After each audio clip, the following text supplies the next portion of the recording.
Cool. All right. Welcome to Digital Creativity with Stephen Burns.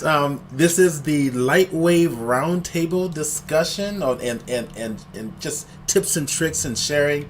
This, guys, this is kind of like a little impromptu thing. Is whoever wants to share something, they can come on to Adobe Connect and share whatever they like.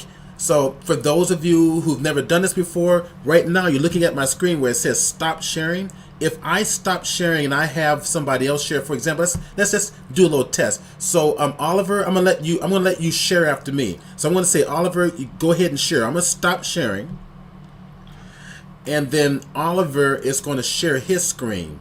Good. So here's his screen coming on, and then now we're seeing Oliver's screen. So then I'm going to maximize this so everybody can see only Oliver's screen and none of my other Adobe Connect stuff all around it. So if I say, okay, Oliver's done, he's going to stop sharing. Yeah, look for the stop sharing button. And then I'm going to share my screen back again. So now, Kat, we're going to do the same thing for you. I'm going to stop sharing.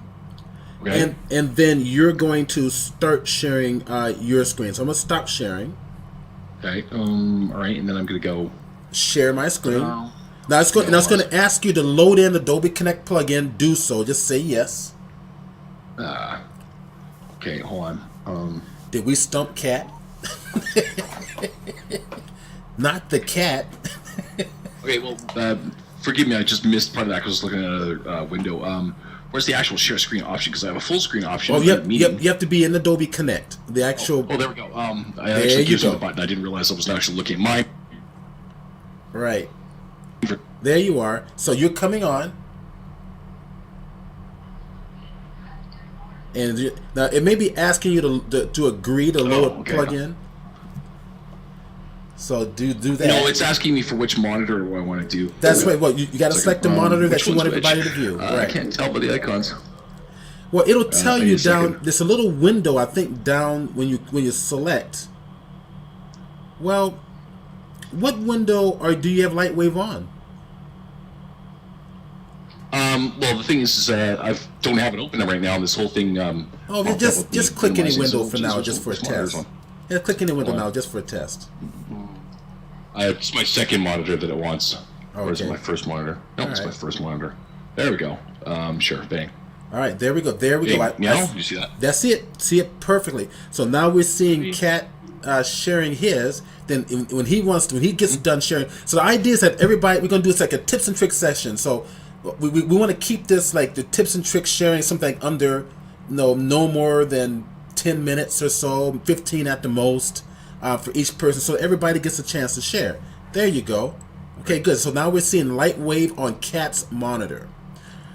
Yep. All right. Let's see. I'm gonna look at. Let me bring down Adobe Connect here again. I want to take a look and see if anybody else is joining. So if anybody else wants to join on, I'm going to drop in the address down here in Twitch right here in the chat box. experts.adobeconnect.com LightWave 3D. So there it is. So if anybody says, no, I got a LightWave tip, I might want to jump in on this, and come on and get on now, so we can get you set up. So keep in mind that those who are watching, that right up here in your Adobe Connect window, when you get into Connect, it may ask you to load on the plugin. So just go ahead and say yes. Load everything on. It'll bring you into Connect, and then it's going to use your microphone. So go to your microphone symbol. It may be grayed out by default. If I drop it down here, go over here to select microphone. My microphone is my Yeti, which is a hands-free. It's a professional microphone. Once it's on, click on the microphone itself so it becomes green, and then you'll see your voice signals coming off to the right, which is registering my voice coming through. All right. So Cam 3D, welcome. Cam, if you want to jump in and share something in LightWave as well, there he is. Okay, got it. All right, so I'm going to make you a presenter. All right, so you're on as a presenter. So currently we have a total of 5 LightWave artists here, professional LightWave artists. These are industry guys who's going to be wanting to share with you, who's joyful to share with you, take their Sunday morning and share with you their knowledge and wisdom and all that stuff. And they're all great guys, or ladies. You know what? You don't have any ladies in here. Any no female LightWave artists? Yeah, jump on in here. Okay, so guys, do me a favor. Go on and share. Anybody who's on Twitch right now, and I believe there's a number of us. Go on and share this Twitch link, the twitch.tv/Kermallusion, and share it to your social media and say, hey, we're doing this cool little, digital art stream with LightWave and Photoshop. Come on and jump on and join us and all that stuff, okay? So, some gear, I guess is how it's pronounced. Welcome. And then GH Guy 5081, welcome.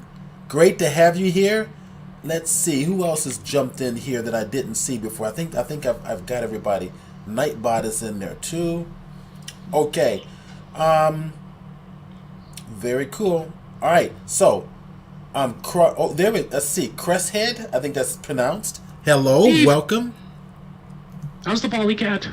Yes. Okay, so let's see. I've got Cam 3D in there. Hey Cam, say something so I know you're there. Hello. Yep, perfect. So do me a big favor.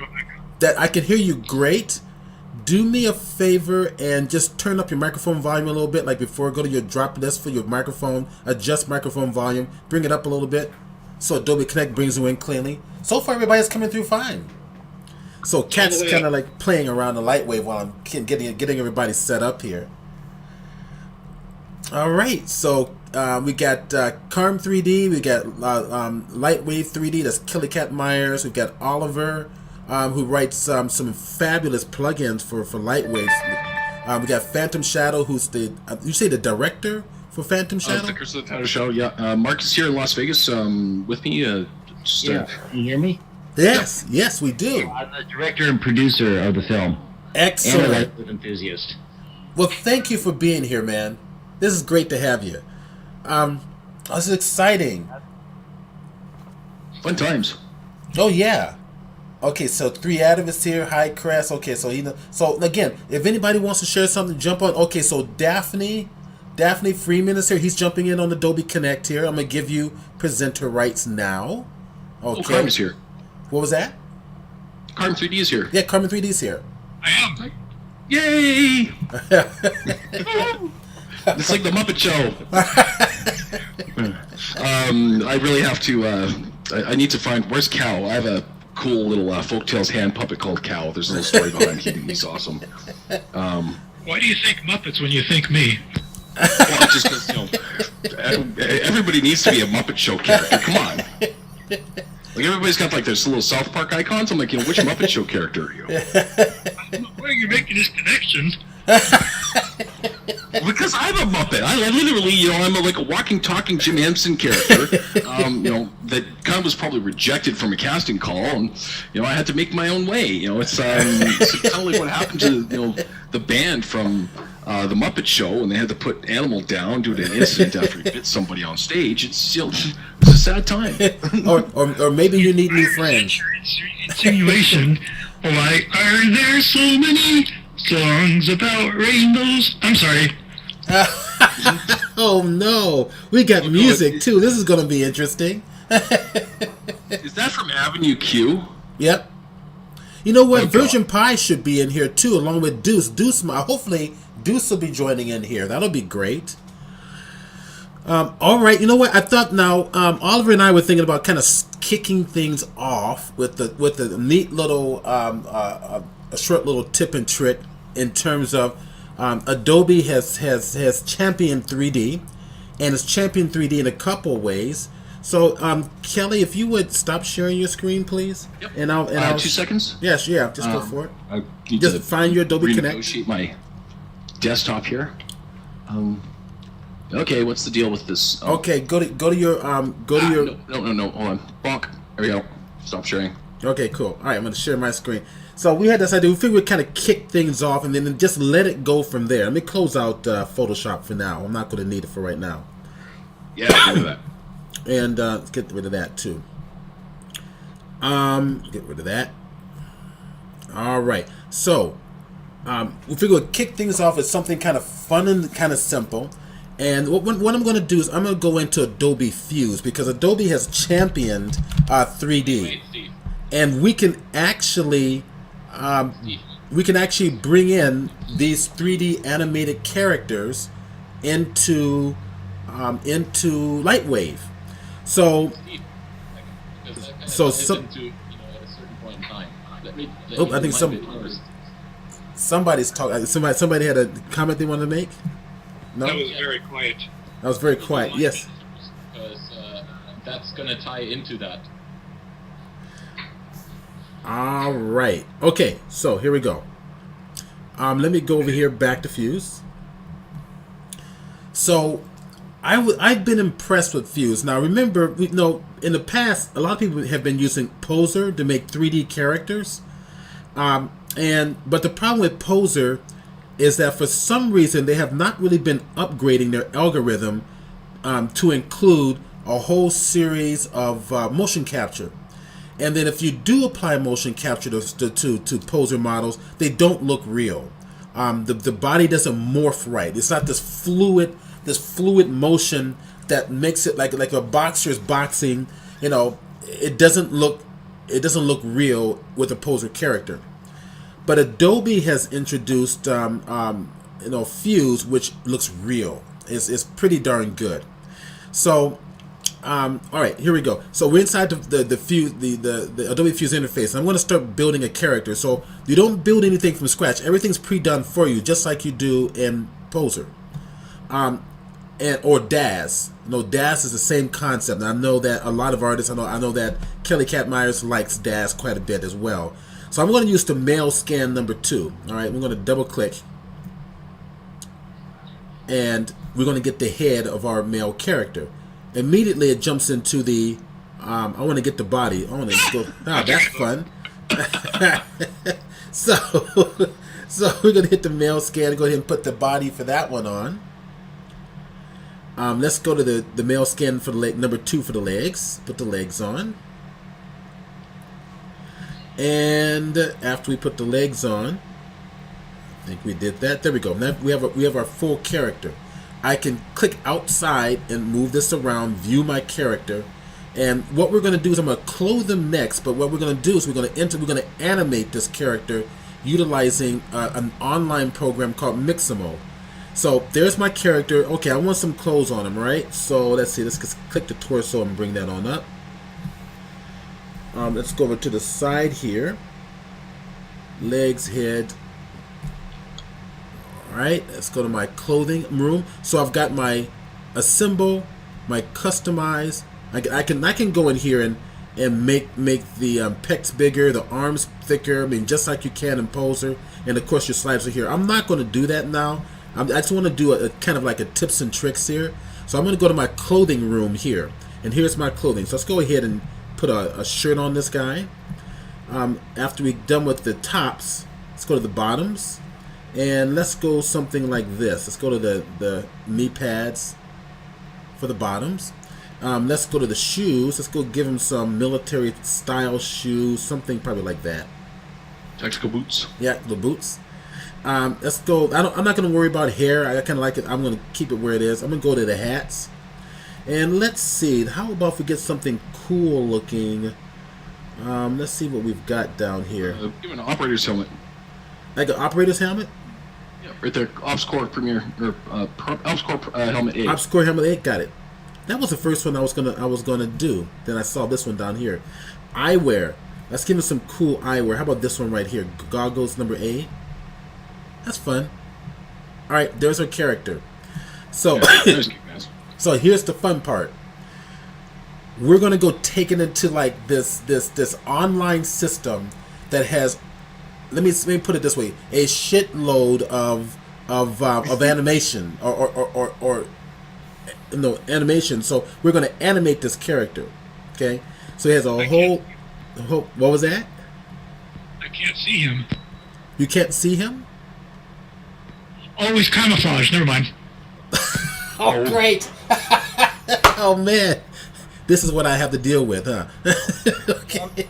Does Adobe own Mixable now? Well, Adobe has purchased both Fuse and Mixable.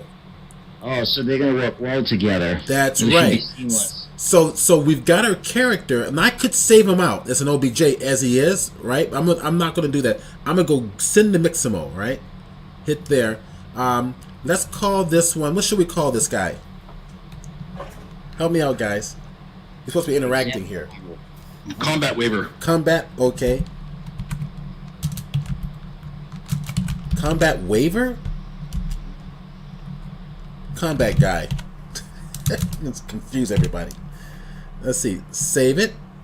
Sit back and relax. We're going to let it kind of send it off to the internet. And Mixable has a shitload of motion capture data. And it's going to bring it on in there. It's going to give you a little sample animation. It's going to look really good. And we can bring this in, and the idea is to take this and bring it in as an FBX or a Collada file. If we're bringing it into Photoshop, we need to use Collada. If you bring it into LightWave, we need to use okay, so it's brought it over into Firefox as my default system. I'm going to bring Firefox over to here so you can see it's loading in. Let's maximize it. So it's bringing it into an auto rigger, and it's going to be after I rig it with the motion capture data. It's not rigging; it's rigging with the bones are already done. They're rigged, but when we attach the motion capture data to the skeleton, then I can save that out as an FBX, because as most of us already know, that FBX is a format, or those who don't know, FBX is a format for 3D objects that includes motion capture information or animation. So there's my guy. So he's inside this rigger. He's inside a 3D environment, so I can move this around and see him from all view. This is all done online, and it's fast. It's really fast. Someone say, okay, I want more animations. I don't just want, this is just a nice little sample. I like the way it looks and feels. All right, so I'm gonna go to finish. Proceed with this character. Yes, use this character. And then we're going to animate the character. It's going to say, what do you want? You want to download it as a FBX, FBX for Maya or Max, Collada, or for FBX for Moto. No, we're going to animate for now. All right, there we go. There's I got, and look at the animations. Now I've got how many? I got 48 per page. I can go 96 per page, and if I go down to the bottom, I've got another way over 26 options of pages here. So I've got all this animation. 2,500. It's 2,500 total. All right, so let's find something. Let's You find. can use this to build digital extras. That exactly. I mean, I'm talking about a way to revolutionize your workflow as an animator. No, and that you can, like you said, bring all little extras this way on in there. Here's the boxing. Here's the boxing guy. If I may ask a question, Yeah. you make a couple of these Yep. and load it up into LightWave, use instancing, and now you've got a complete crowd scene. Oh yeah, I like the way you think. Maybe Well, you want to. You know what? Workflow. I mean, I'm a small budget film. I don't have a lot of money to build a crowd scene. But if I need a bunch of guys who are not going to be in front of camera and I want to fill out an area, Yeah. I get a bunch of these guys, put them into scale, get all these animations, instance the crap out of them in LightWave. Now I got a filled out scene. Yep. We actually have a couple of scenes like this, Mark, in Curse the Phantom Shadow that's at Paragon Park. And also in the Hollywood scene. With the robot marching through, so we need some extra stuff going on to fill it in, and this is a beautiful way to get access to that. And if we need particular characters that are going to do something kind of unique from others, then we've obviously got the motion capture suits to do that with. And I'm still considering whether or not we'll do Agent 236 with the robot, partially as motion capture to fill in some of the blanks, because obviously you didn't have a 30-foot tall robot to work with. So that's kind of the better choice there. But this is perfect for background characters, and I'm sure a client/friend of mine out east would have loved to have had this.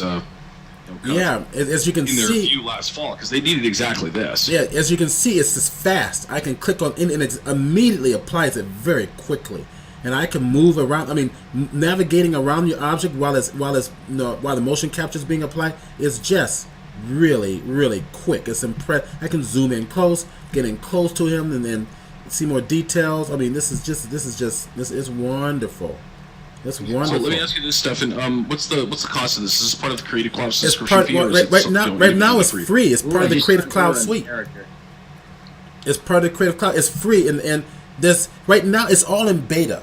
So anybody, the whole public can get it right now. Just look for this. I tell you what. Let's see, Adobe Fuse, because you can't get it. It's still, once you download it, it's going to be inside your Creative Cloud installer, which is your apps. Here's my Creative Cloud installer. Right down here, you'll see Fuse right there. Okay, all right. So, but to get it, Adobe Fuse. I'm just doing a general search. 3D models, official site, free membership. Yeah, I think that's it. That's official site. That's Adobe. Okay, Adobe Fuse. I think just go to adobe.com and Fuse will be there. I thought it was just easier for me to search it this way. So Fuse. All right, it's probably in Adobe. So let me go to adobe.com. Because I remember it still being in beta. So right now it's still free. So if we go to adobe.com, creativity and design, view all plans and pricing, I tell you what, yeah. Strangely enough, this product has been around for several years now. It was released in the fall of 2015. Yeah. And it's a recreation of something else, actually. Yeah, so if you guys are a student or instructor or work at an institution, get the student and teachers pricing. It's like for all the apps, everything that Adobe owns is $19.99 a month. If you work at a school or are a teacher or are a student. So schools and universities, and then list them right. Now that's for schools who want to do a site license, multiple computers. But for teachers and students, go here. I'm one of Adobe's Adobe educational leaders, so I get supported with it. But my presentations that I share with you guys helps expand the knowledge of the product. So yeah, go in. We're in Mixable now. Let's not get too sidetracked here. So let's apply something. Let's I can go to another menu. Let's go to another menu and see what we've got over here. Here's a guy running. I like this one right here. Sounds like a Spider-Man. Apply it. Oh, what happened? What happened? It stopped animating. Let's double click it. Maybe I'll need to refresh the page. There she is. Alright. Okay, so let's apply it. There we go. Alright. And zoom back a little bit. So you got your little navigational tools. You're zooming, you're panning. You have to use them. I don't think there's any particular shortcuts for these here. Hit the magnifying glass for zoom. Drag into me. Now I can kind of view it from this particular view. So let's go ahead and download this character. Oh, just so that you're aware of this, I can manipulate this. Let's kind of pull this over to the side. Pull it back a little bit more. There we go. So I can see what's going on. I can manipulate. Look, you have to select overdrive, character arm space, right? So I want the arms to go way outside the body. It recalculates, right? If I want the arms closer inside the body, it's kind of recalculating how the rig is reacting to the geometry. Overdrive, let's see, let's go a little overdrive. It goes faster. If I want to slow the animation down, okay. So the character arm space function is really just to help you with removing penetrations from. The motion capture obviously is done on a person with certain proportions, and when you apply it to a character with different proportions and that sort of thing, you're going to get the collisions, the penetrations with geometry. Right. This is another quick question about Fuse. Yeah. Does it allow you to put in custom textures for the clothing? Yep, absolutely. cool. I asked to say, gosh, it's digital stunt doubles. Yeah, and so basically, I should probably do kind of a whole presentation for a LightWave user group meeting. For maybe next month, just on Fuse and LightWave and everything you can do. I think I can do a more extensive presentation that way. But for now, I'm going to go ahead. I'm going to slow it down a little bit. Go to overdrive, take it down a little bit, so I have a little bit. So it's extending the animation timeline. So I'm gonna hit What is the default frames per second? Is this like, it's 30 or 24 or is 30, it 60? It's 30 frames a second for Mixable. If I click download, here we go. So FBX is the format. Now and I've got FBX for Unity or FBX or Collada. Now if you're going to you want to see this animation inside of Photoshop, you need the Collada format. For LightWave, we want the FBX format, and we look at the skin. Leave the skin. Leave it alone. You might want to like we'll have to test this, but it seems to me that LightWave for Unity or FBX for Unity might be a better option for LightWave users, but that's something. So is that all of it? FBX works fine. It's okay. It's okay. Yeah, it's okay.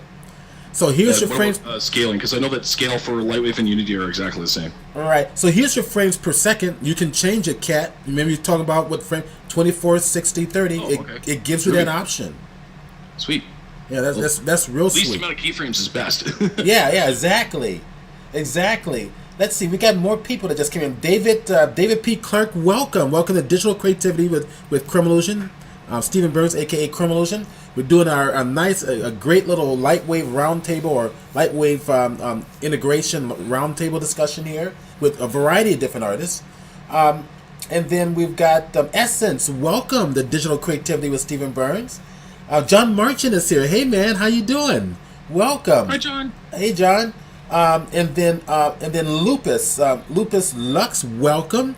So just to refresh everybody's memory here. You're hearing everybody online because they're coming through Adobe Connect.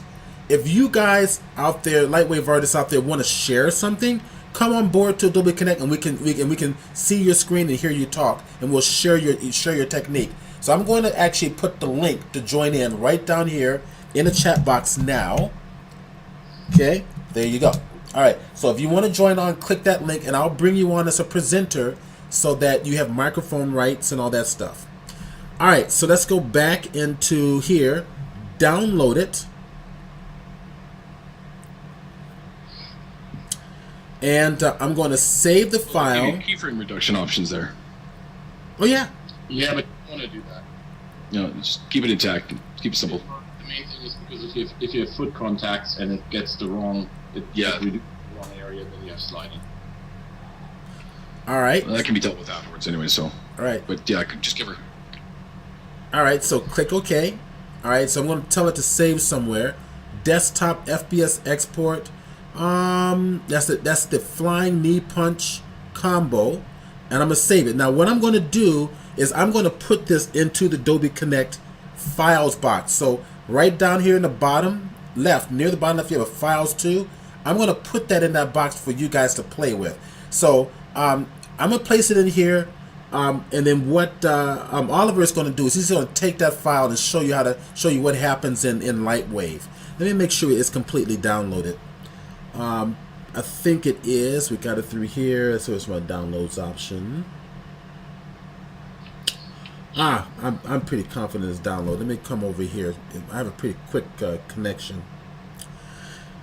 So let's go over to Adobe Connect.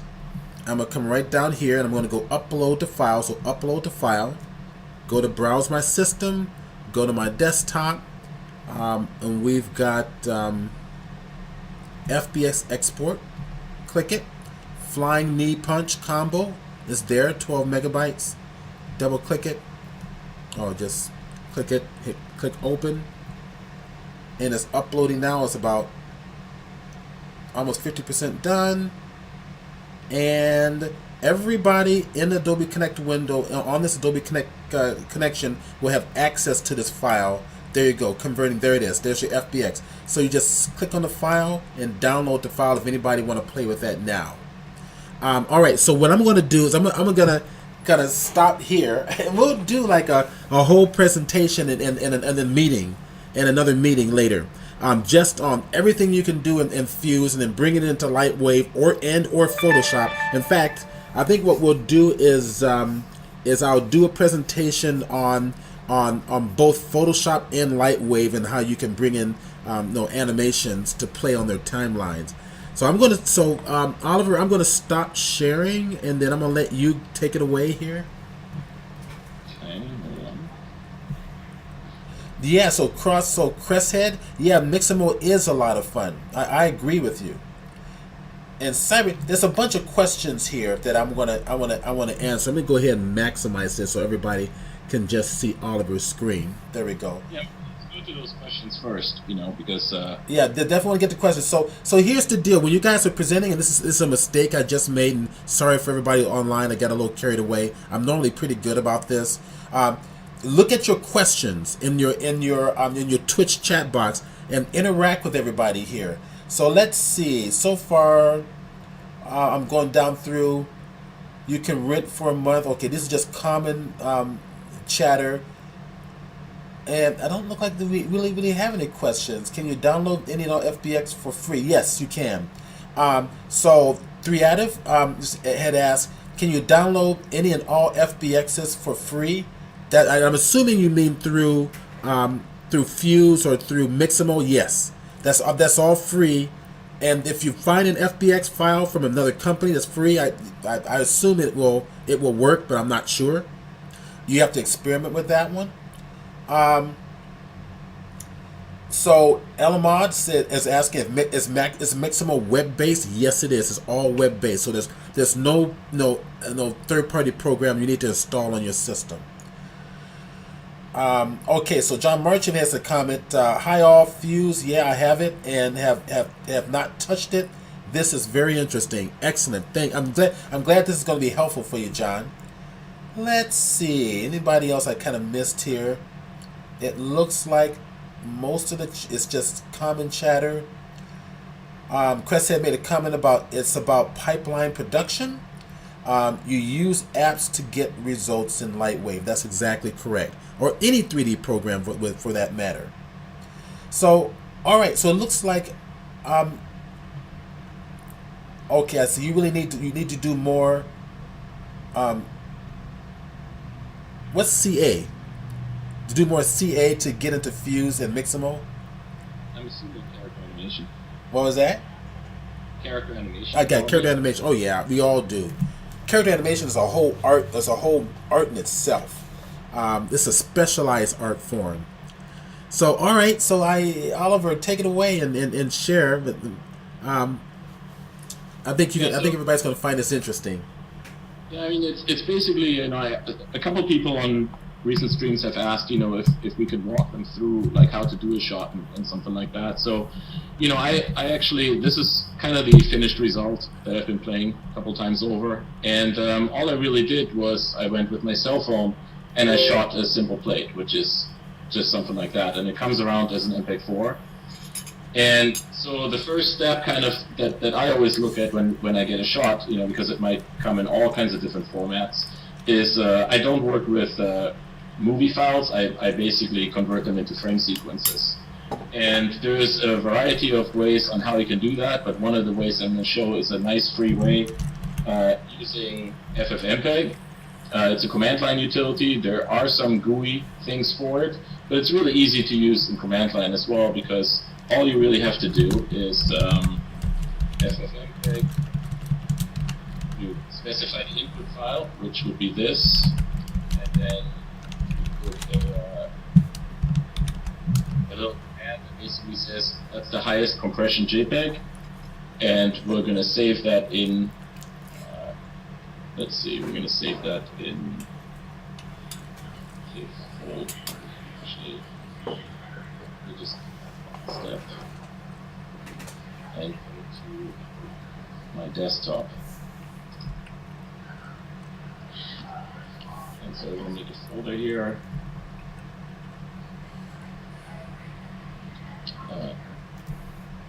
Create. Oops.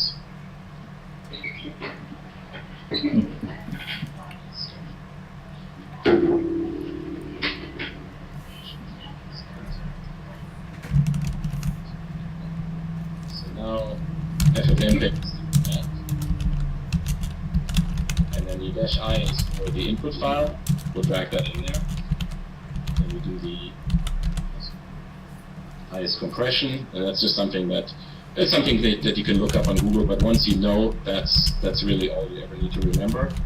And then we're going to save that in as, let's call it output, and we want to have 5 digits, so we do %05d.jpg, for example. And once you do that, it runs the whole thing, and it's already done. So it's taken this entire sequence and made an image sequence out of it. And it's nice and quick. It's probably one of the fastest ways on how you can do this. Of course, you could just open it up in QuickTime, export frame sequences, but you might not have QuickTime installed, and a whole bunch of different things. This, for me, is my preferred way. Once I have that, I can then take it into a tracking software, and I use my software of choice is Synthesize. And I'm just going to load the sequence, and the reason for that is it's incredible versatile, it's very, very fast, and it works together with any sort of application, whether it's LightWave, Maya, Modo, whatever it is, it'll just work with anything. Yeah, the great part about it is it'll support directly to a LightWave scene, although it supports the LightWave 6 format, so you gotta do a couple of things there. And it creates objects as well that you can use in LightWave. But the nice thing is, once you're in here, it's very quick. Well, I don't know if it comes across that quick on the screen, but you can just literally scrub as much as you want. While this is a massive program, I'm only going to go through the basics. Fortunately, this is a fairly basic shot to go through it. But there's something called the auto tracker here. You can write,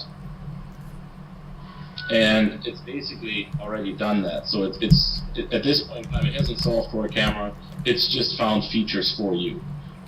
Some of them are good, some of them are not so great. You can see there's some scissor speck there, so this is probably a reflection point, so I just circle that and hit the delete button to delete some of these things. Also, you can see some of the flickering that happens here as I'm moving across. So I usually, those are short-lived type things, I just get rid of those. Anything that's sort of like suspicious in terms of this could be tracking reflections or things like that, you just kind of get rid of. And then you can just do a solve. And again, you can see how quickly it's already done, how quickly it's done this. And even by just looking at, you can kind of see like there's probably a keyboard here, all these markers here, but it's in all kinds of weird orientations. So the first thing I typically do is I define a coordinate system, and that's very easy by just clicking on coordinates here, and then clicking this .3, which is clicking coordinate, an origin, axis, and some plane alignments. So in this particular case, I'll just choose my origin here, the second point, and the third point, and it'll ask you, do you want to apply that to a coordinate system? And as soon as you do that, you can now see that it's sort of put, the camera was obviously looking down, and this is our front. It's kind of in the right orientation, but there's all of these points that, you can see it's still sort of slanted. It's higher on the left side than it is on the right side. So there's quick things that you can do by just selecting the points that you know are on the ground. Take some of these back here. And these are on the ground. Here. And in the coordinate system, there's a place where you can say what these points are, and we're essentially going to say they're on any floor plane. Once we've done that, we can go back to the solver and just hit OK. And you can now see that those are actually constrained on the floor. You can see the angle of the keyboard from the side. That kind of looks all correct. And again, in terms of what the camera is doing, it's pretty much what I did when I was hand holding my cell phone. The one thing that we don't have in here yet is scale.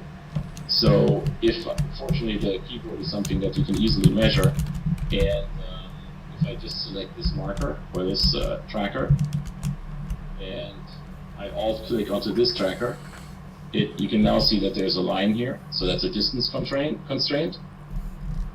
And in here it says 0, and I know that's about 38 centimeters, so 0.38. And do a solve again.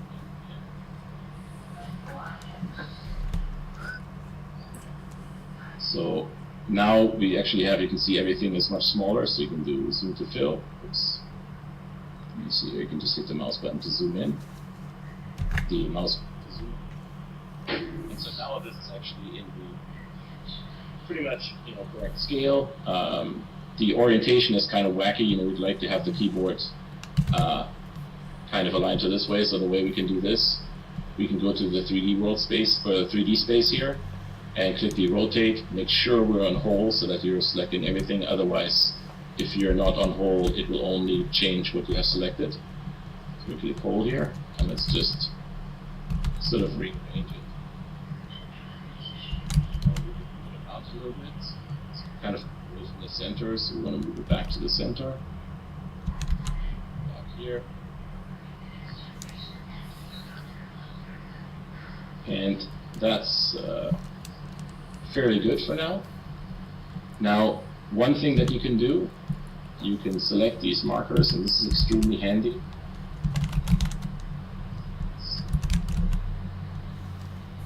Select these two as well.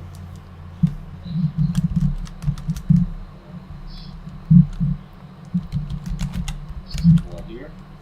Just shift select on them. And if you go to the quad perspective, you can now actually create a mesh out of those. And the way to do that is you just go to mesh, you set an edit mesh, you convert the markers to a mesh, and then triangulate. And if we go back to quad view here, you can now see that we have some sort of representation of a mesh. Obviously that's not the keyboard, but it'll help us. You can see already in the left side view, you get the angle of the keyboard that way. And we can also look at the error margin, which is actually quite high. There's probably a lot of trackers that could be removed, and the way to do that is clean up trackers. And you can see there's about 4 trackers that we could have fixed. I'm not going to do that now, but you should really do that before you align all the coordinate systems and before you reposition it. But this is going to be good enough for what we're trying to do. And to get into LightWave, you simply export. You can see there's so many export formats here. It pretty much exports to anything known to man, probably. Let me find LightWave here, LightWave scene, and we're going to do that to the desktop. Export.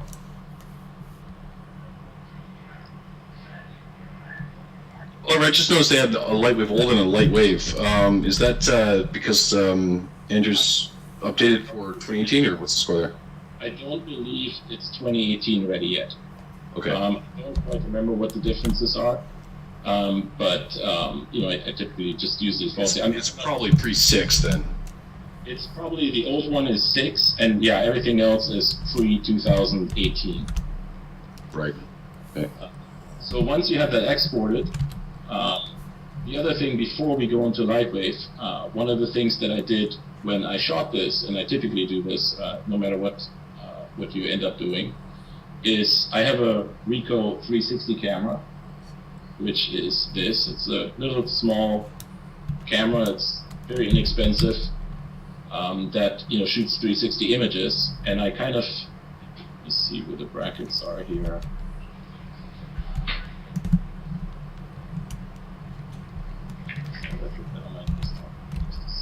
There we go.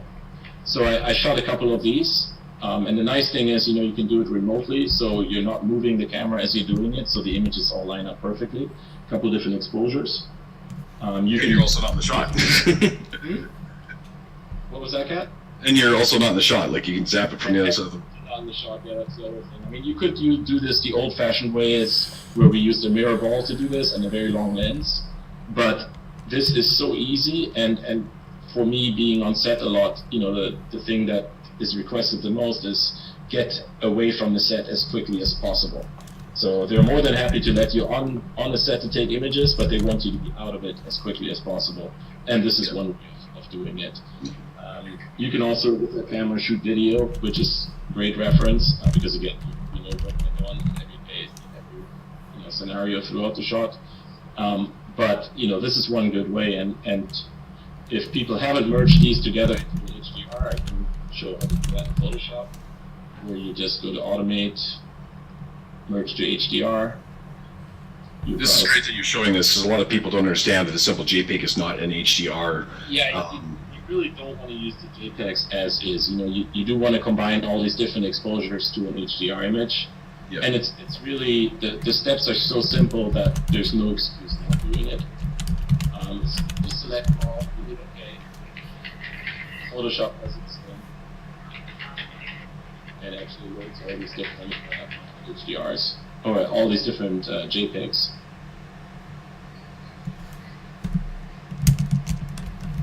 And if anybody has questions along the way, go ahead and type them in so that Steve can interrupt me at any point in time and ask him. So it's almost finished. So you can see kind of like what kind of exposures they were taking. Typically you want to take more than 7. I usually do 9 to 13. But for this, it's a quick and easy way to show it. And we can click OK.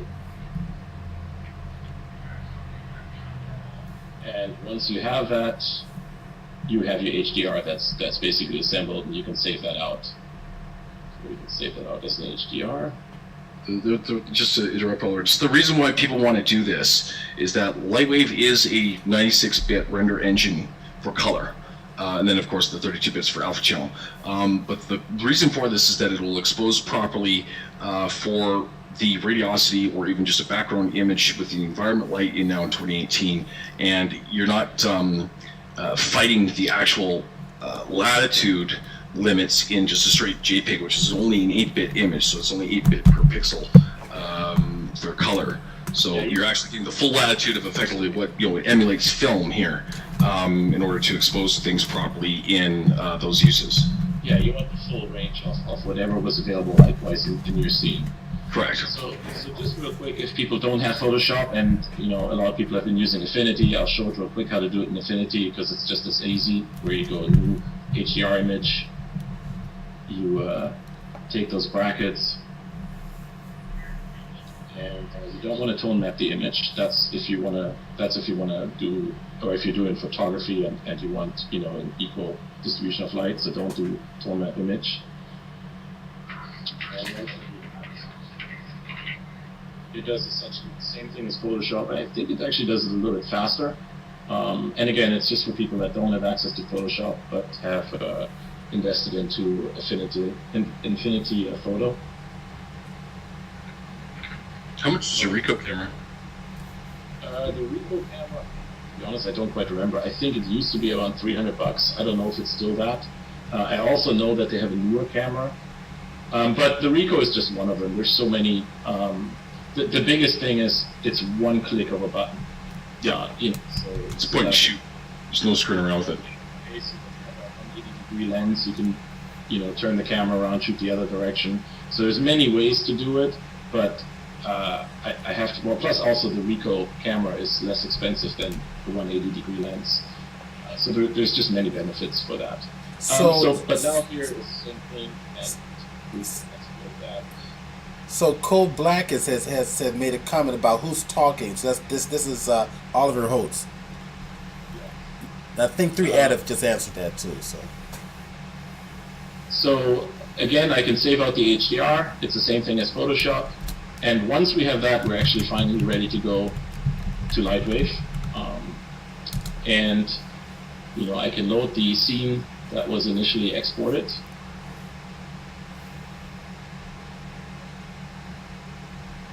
And yeah, you can see it is a 2015 scene or pre-2018 scene. Otherwise, it wouldn't ask you to convert this. I actually always click no. I don't want to create a save copy. And here we now have, you can see it brought the object, the temporary object that we had brought in. And, everything is nicely tracked and aligned. If you were doing this for real on a real shot, you would actually want to undistort and redistort the plates, but that's something that's a little bit more complex. And we could do a whole hangout or a whole stream just based on that.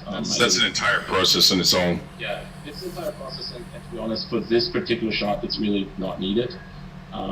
But specifically, if you have wide-angle lenses that you're shooting with, you absolutely want to distort and undistort. Otherwise, you get sliding on the edges of the frame. the center will typically always be good. And then, you know, once you have it in here, if you look at the scene editor, you get basically a whole bunch of nulls and stuff. So if we want to clean that up, we just make a tracker null. And what I typically do is I just drag everything, make sure your parent and place is off. You go to frame 0 here, even though it doesn't really matter, but select all these nulls and parent them to the to that, and also parent the camera to that same null, because they all live in the same space. So now at least we have something that is much easier to look at. You might want to share a little bit of what the scene editor is for those of us here who are new to LightWave. Yeah, the scene editor, it's a huge discussion always, because there is the old scene editor and there is the new scene editor, and both of them, in my eyes, have pros and cons. It just really depends what you favor. Here in the old scene editor, you can't really adjust specific parameters, whereas in here you have all these different properties that you could adjust. Again, there's a huge discussion among LightWave people which one to use. The fortunate thing is that there's two, and you can decide for yourself. Yeah, there's you know, as Oliver said, there's the pros and cons to each. There's just certain stuff that becomes more straightforward in this scene editor to do, and some of its behavior is a little bit more obvious than what you would expect in just general, coming at it from perhaps different pieces of software. This editor feels to a lot of people very much like the layers system in terms of how it drags and drops stuff back and forth as After Effects, just for rearrangement and modification. But obviously, you know, for doing flags and other modifications, you know, cloning stuff, a lot of the operations that are buried in menus or buried in options under the utilities are not accessible through this one, but they are in the new scene editor. So for certain heavy lifting type operations, it's a better choice. But for, you know, quick and dirty brute force stuff, this is the one that I commonly find myself using. Right, it's your scene graph. It shows you what's going on in your scene and where, in terms of, like, these are all the objects that are in there. All the objects in here are parented to something else, which means they inherit the transformations of the original null. It shows you lights, cameras, things like that. It just visually, it's one way to show it. There's other ways in LightWave to show this, and that's through the schematic view. But to be honest, I don't use that much. There's some people that do. The nice thing in the schematic view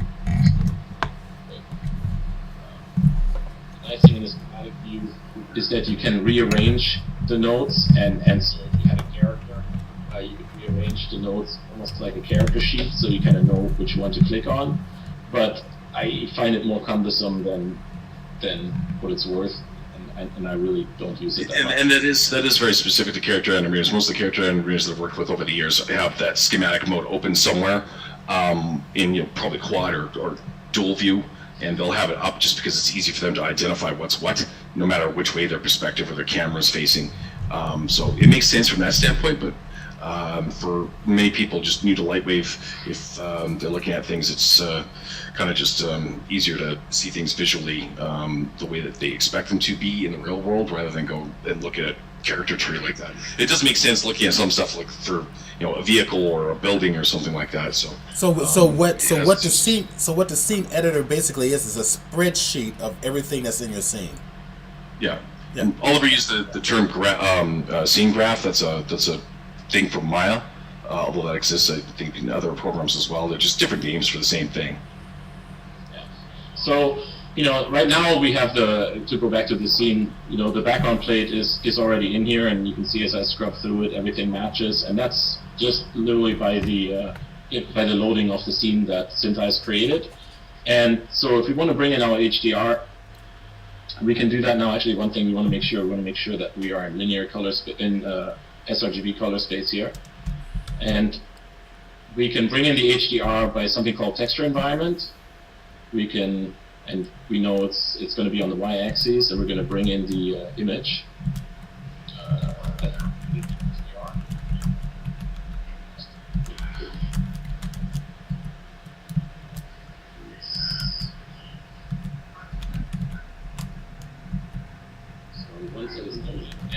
is an equirectangular image, so that's an unwrapped sphere essentially.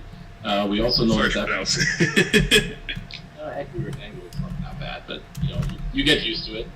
And once we have that, if I actually disable the background for a second, and we're in the perspective here, and just enable DVR, you can kind of see that now, as I'm moving around, I'm sort of in that space, or in whatever my room was. So that's just now me rotating the perspective view within the within the sort of, all it does is it maps this image into a sphere around my scene essentially. It's wrapped to the origin, correct? It's not wrapped to the camera. And you can change that. Again, you have the parameters here to change that, but typically don't touch them. You might get into things where you want to invert the unwrap amount. That's to flip the image. Yep. So if we go -1 here, you can see that that's actually correct, because now I can read the text that's on here. Right, and the other thing is, you depending on camera or how this was shot, you may want to do the rotation so it's 180 versus its default at 0. That's one of the things. Also, in terms of alignment of the scene, you can with the heading angle here, you can align where that is, and you probably will or might have to do that depending on how you aligned your scene in SynthEyes. So let me mention just a quick little housekeeping here. For those who are not presenting, but you're just listening and watching, do me a favor and mute your microphones. I'm hearing it's subtle, but it's various things coming from other people's microphones who are not talking. Now, I have to keep my microphone on because it's the only way for the Twitch people to hear the Adobe Connect chatter. So just be aware of that. But anybody else who's presenters, just mute your microphone if you're not talking. If you want to talk, then unmute, talk, and then mute it back again. All right, that was it. So I'm going to go that mesh object here that we exported. I don't really need it for this particular thing, so I'm just going to disable it here in the scene editor so that it doesn't get rendered anymore. And how are you disabling it in the scene editor? That's literally by just clicking here. You see the checkbox here. The checkbox is basically showing you what's being rendered. Right. And the second one, the eye, basically shows you what's visible in OpenGL. And it's a good idea. Like, we know this stuff already, so it's a good idea to mention those silly little things that for newbies, new people coming on who are probably Maya people but want to get into LightWave, it's good for them to hear that. Yeah, I mean, that's why it's good that you're reminding me. Okay. So, because I just really quickly, the check mark is not just off for the renderer; it's like off in the scene for pretty much everything, with the exception of perhaps dynamics. Yes and no, because it's still parent, and I mean parenting. Well, there's that stuff, but it's not going to. It's not going to evaluate essentially. Right. So, from a processing standpoint, it actually reduces some of the weight in the scene. Yeah. So, now that we're at this point in time, we want to get in that character that Steve did, and I'm just going to do a load from scene here, and go to my temp folder, and in here we have the flying knee punch combo. And just one quick note: anybody that probably would ever work with me, I hate pluses and things like that in file names, or spaces, or things like that. Yep. And the reason why is drive me sort of mental. Honestly, I don't even care what other reason there might be. I just hate it. So, well, one of the things that always kills me is when people use spaces, especially in content directories. It's just a really good way to guarantee that you're going to screw something up because of the way that the internet was designed. There's always programs that might not deal with that correctly. Exactly. So don't take a chance. It's typically people from the Mac world that do these kind of things that I found, but there are PC people too that do the same thing. Yeah. But anyway, so we'll go into we'll load this, and I did a load from scene. And the important thing in the things that come from Fuse is that you want to be on Maya style joints. Otherwise, if you don't do that, if you choose any of the other options, it will come in, it will look like it came in correctly, but all the animations will be messed up. So just set it to Maya style joins and sort of be happy in terms of that it works. Yeah, you're using motion plugin and you're not scaling the scene. What are the reasons for that? Actually, there is no reason for that. It should just be, I don't use motion plugin, so, and I don't use the scale the scene. I leave everything 1-to-1. That way, if I load the FBX into another application, I get the same sort of thing. Okay, but if you're not doing that, is generally, because I found that everything that comes from Max, including the Axis software from Perception, or the Neuron software, it's going to be 0.01 for scale. Yeah, that way.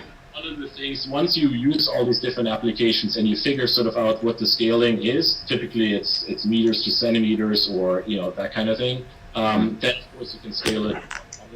In this particular case, it doesn't really matter because the person itself would be way bigger than what we want to be in this scene. Right. You know, it's going to be PC. Real life here, or real life sizes, which I also encourage doing. So once we do this, you'll get the envelope, and in this particular case, we want to load everything. And it looks like nothing happened, but if we look at our scene graph, or scene editor, you can see that there's these objects that came in, they're separated by Fuse, and there's our bone hierarchy. And we're going to make a new null here and call it character. And I typically add little slashes or something like that in terms of for root objects. I think that's good practice as well. We will select all of these and parent them. So by just dragging them onto the object here, or onto the root object, they now get parented. And what we can then do is select the character and scale it down. So let's there he scale is. it. Just scale to something that we feel is right. It doesn't really matter in this particular case. Make sure that the object itself is on the ground, because again, our keyboard and everything like that, you can see here, if we look at it from the side, we can see our ground, we can see the keyboard, and we want to have them sort of in front of the keyboard. And once we have that, you now sort of, and unfortunately it's a little jump thing, which is going to jump up, but you know what, let's just roll. And do that. And do a little bit more. It's not the best motion for this particular thing, but... Well, the great thing is you got to parent it to this null now, so you can just grab the whole thing and move it around as you want, as long as you keep it on the X. If we wanted him to jump over, let's see, we could possibly do that as well. Maybe we'll do that in a little bit after I go through this. But anyway, we now have the character in the scene. Let me just do it a little bit more rotating.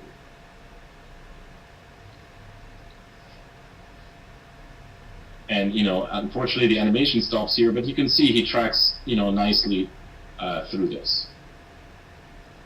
If we go to rendering now, you can see the characters in here. We want to enable the I'm going to go and enable GI. And with just the environment, or with just the texture environment, you're not really casting any sort of specific shadows. So typically, and I'm going to do this a little bit different, but we just... You also don't have a ground plane in there to interact with any lights. Actually, that's one thing I forgot. So in order to add a ground plane, there's multiple ways of doing it. So because of LightWave 2018, I now literally just add a null. It's called ground plane. And I use the new primitive shapes and make that a ground plane, and scale this up to a specific size. You just see what the size is here. Yeah, that's good. And that's because our scale is so much lower. Here you go, nicely covered. And now when we actually do this, you can see that there's a shadow cast, obviously in the wrong direction, and we have a white plane. In order to get rid of the white plane, because we only want to really just capture the shadow and any sort of reflections that there might be. Let me quick set this what we need to do is we need to use a material called Shadow Catcher, or a shading model called Shadow Catcher, and we do that by opening the surface editor, going to shading model, keep it on principle for now, and we're going to change this to Shadow Catcher. And that automatically brings in the sort of projection maps the environment onto the plane and use that as a material, and all we're You're still using the distant light though, are you not? I'm using distant light, yeah. Right. So again, you can, if I do this with just actually no, let me change this. The reason why Shadow Catcher will work with any light source in LightWave? It works with any light source in LightWave. Okay. Now, the thing is to sort of cast a shadow, I'm going to use a distant light. There's no real reason for this, other than it's going to render extremely fast, and that's really the reason to do this in a timely manner. So if I use a distant light, and first of all, let's adjust the rotation of the light. So other light sources don't render as fast as distant light? Correct. Okay. The distant light is pretty darn quick, and you can see it's a hard shadow, which we don't really want. So we can. This is kind of like where fudging comes in, and you don't have to. You can change this all into an environment light, and we just adjust here some parameters. Oh, I know why. So this one has interpolated radiosity by default, which is really not something that you want to in terms of working interactively. So if you actually change it to just brute force, you can see that it's much faster in terms of resolving. And there's also been in the .2 patch, this has been improved for speed. Yeah, it's still slow. My advice would be, if you work interactively with a new scene, turn interpolated off. You can turn it back on when you're done with it. But you can see that plane now is way too reflective. So if I shift click on the plane, you can see I'm back on my Shadow Catcher material. And let's just take some of the reflectivity down, and maybe even some of the roughness down. Just really quickly, Oliver, sorry to interrupt all the time, but what's the background image option there that we had on the shading model? Right now, oh, you mean here? Yeah. Oh, you mean these? Yeah. So the difference between those two is basically you've got the background image or the environment. Yeah, and what you don't really want to do the environment, because the environment would be our sphere, which would be incorrect. You want to be the background image. If you change it to this, it would be whatever our 360 dome would be, and that of course would be incorrect. So it would have to be on background image. You can adjust the shadow colors, things like that, all stuff that I don't know that we really need to get into. So this is probably such thing as a shadow color. It's kind of a fake, anyways. Shadows are always, a lack of light, rather. It's nice to be able to adjust it. But essentially, that's all you have to do in order to get this in. Now, one thing to understand is the other thing I do a lot. Let's say we're happy with this sort of result and we're ready to, because I don't. I composite everything, so I don't do final renders, including compositing in LightWave. I take it into Fusion. And one of the things that is cool in 2018 now, or so much easier in 2018, is something called custom buffers. And in terms of, let me just do one quick render here. Change resolution, that's fine. And so if we just do a quick render.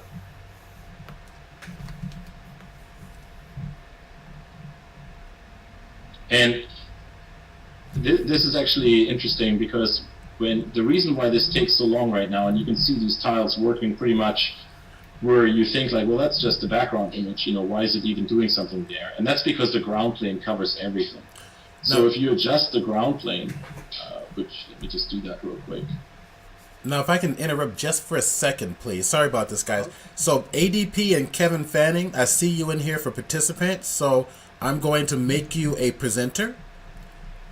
All right, and so welcome, Kevin.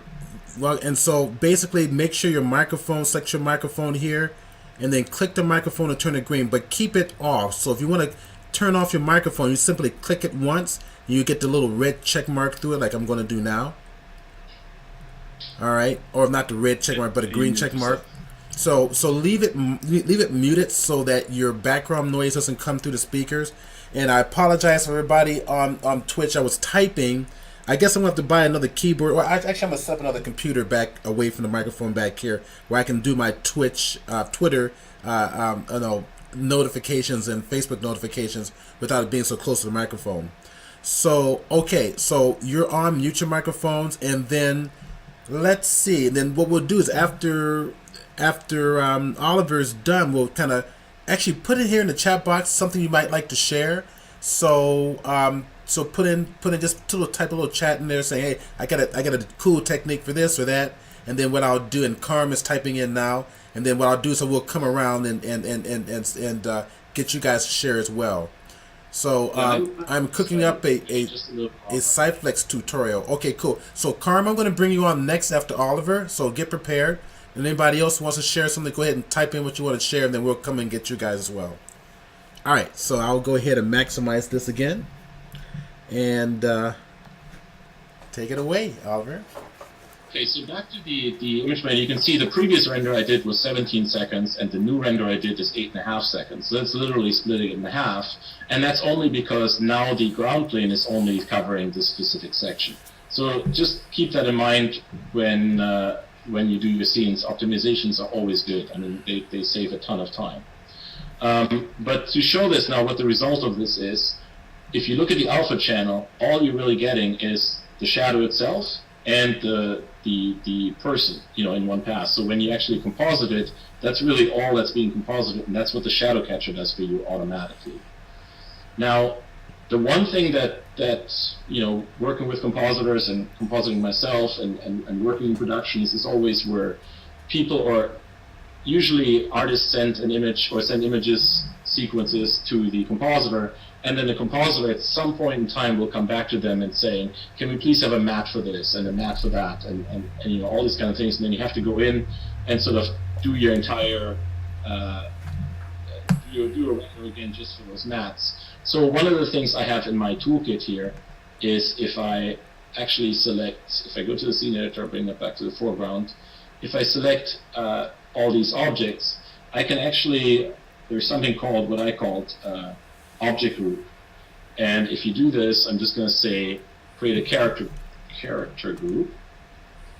And then also, if you now look in final render here, there's a thing called group character. And if you look at that, that's only the character. If you want also a per object pass, there's a thing called here per object. And now if you look again, you have something for just the body. You have something for the bottoms. So it makes it very, very easy to get these different passes out. You could use object IDs, but the problem with object IDs is, as you use them through different scenes, they're not always going to be the same color, or they're not always going to be the same index. With something like this, the map is always going to be called the same thing. So when you work within a pipeline and you can go back to the same setups, it's extremely beneficial.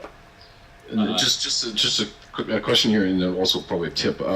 If you have like a master scene where this character is built, and you create those from the get-go, when you do load items from scene and everything else, that's going to be associated with that character throughout everything else that you do, correct? Yeah. Okay, perfect. That's fine. And so that's it's always good to keep. So if I'm not gonna bore you by rendering the sequence out, but if we go back to it, if we go to the compositor, and I'm gonna load the sequence that I have rendered. Now you might want to talk about what this compositor is once again, because a lot of people don't know this stuff.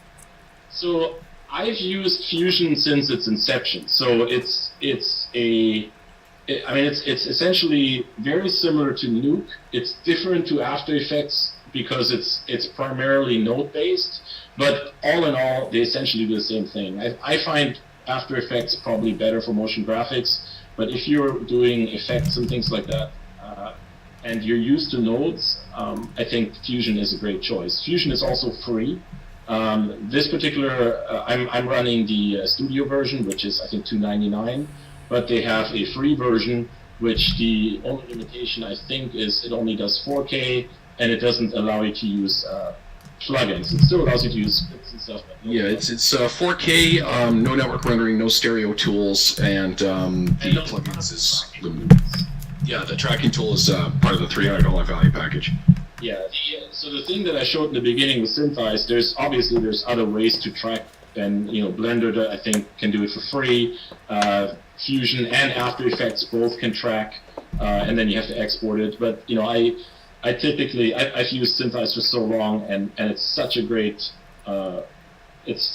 program, and I think it's definitely at the top of the line for trackers. You can do more than just camera tracking in Fusion, or sorry, in Synthize. I've seen people do facial performance capture. Object tracking. I mean, it's so flexible. It tracks 360 shots, so accurate rectangular shots. Yeah, that's the new thing that's kind of breaking ground. I haven't had a chance to play with that, but since you've got the 360 camera, Oliver, you might want to do that at some point in the future. Yeah, I mean, but again, that could be something that it's almost like it's an entire new Totally. single thing, that you get into. But so again, Fusion is node-based, and this is my original plate. You can see I have a node here with the original plate, and if I scrub through the shot here, you can see that's what we have. And then I also have the render that I just did, and you can see the checkerboard just indicates that there's an alpha channel, and the reason why why even our render here is checkerboards is because the alpha channel, of course, is just this. So this would be transparent, and so the first thing you typically want to do, or that I do, is when you import the data, I do post multiply by alpha, and so immediately you see that. Now, if I turn the alpha off, that's all we see. We're going to adjust the gamma real quick of that plate. So, Oliver, I've got a question. Do you want to save this for later on today? No, because this is going to take 2 minutes. All right, very good. Because I want to show the one thing I want to show the one thing with the mats. So if I add this onto now. That's all you essentially have to do in order to get, the character composited. Now the cool thing is, with what I've shown earlier, you can take this operator and duplicate it. And there's a plugin, again, it's part of Adobe Tools, it's called Mat Extract. And when we go in here, you can now see that in this image, you saw me earlier set them up in LightWave, it automatically knows there's a character mat, which if I select that, and I just look at this, that's only the character. So it's reading it's reading it from LightWave? It was set up in LightWave, so this would just be the bottoms. Okay. So it's now very easily to use if we wanted to color correct the pants, for example. And the reason why this is working, though, Oliver, which I don't think you mentioned here, is you're getting this because the EXR that's being saved is a multi-layered EXR. This isn't going to work for you if you're just using TGAs or something of that nature. In the saving here, in the buffers that LightWave now has, you have all these different standard buffers, and then you have extra buffers, which is still standard, and then you have the custom buffers in here that I created via my plugin. Again, you can also create them without my plugin. It's just a lot more work. Okay, so for those of you who just came in, be aware that Oliver makes OD tools. He makes plugins for LightWave, and he's demoing one of his plugins. It's absolutely fabulous. All his public plugins are fabulous, but this is kind of very, very practical. Okay, sorry, I thought I'd interrupt there. Yeah. All of them are practical, but there are just too many to go through in detail. but you're count, Oliver. You're just a machine over the last year working on this stuff. So where are you at now?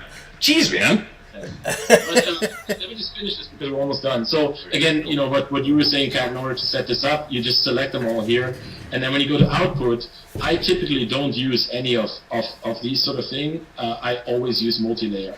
That creates a single file. It's an EXR file. It's floating point format, which really everybody should be using. You shouldn't be using PNGs. You shouldn't be using Targas.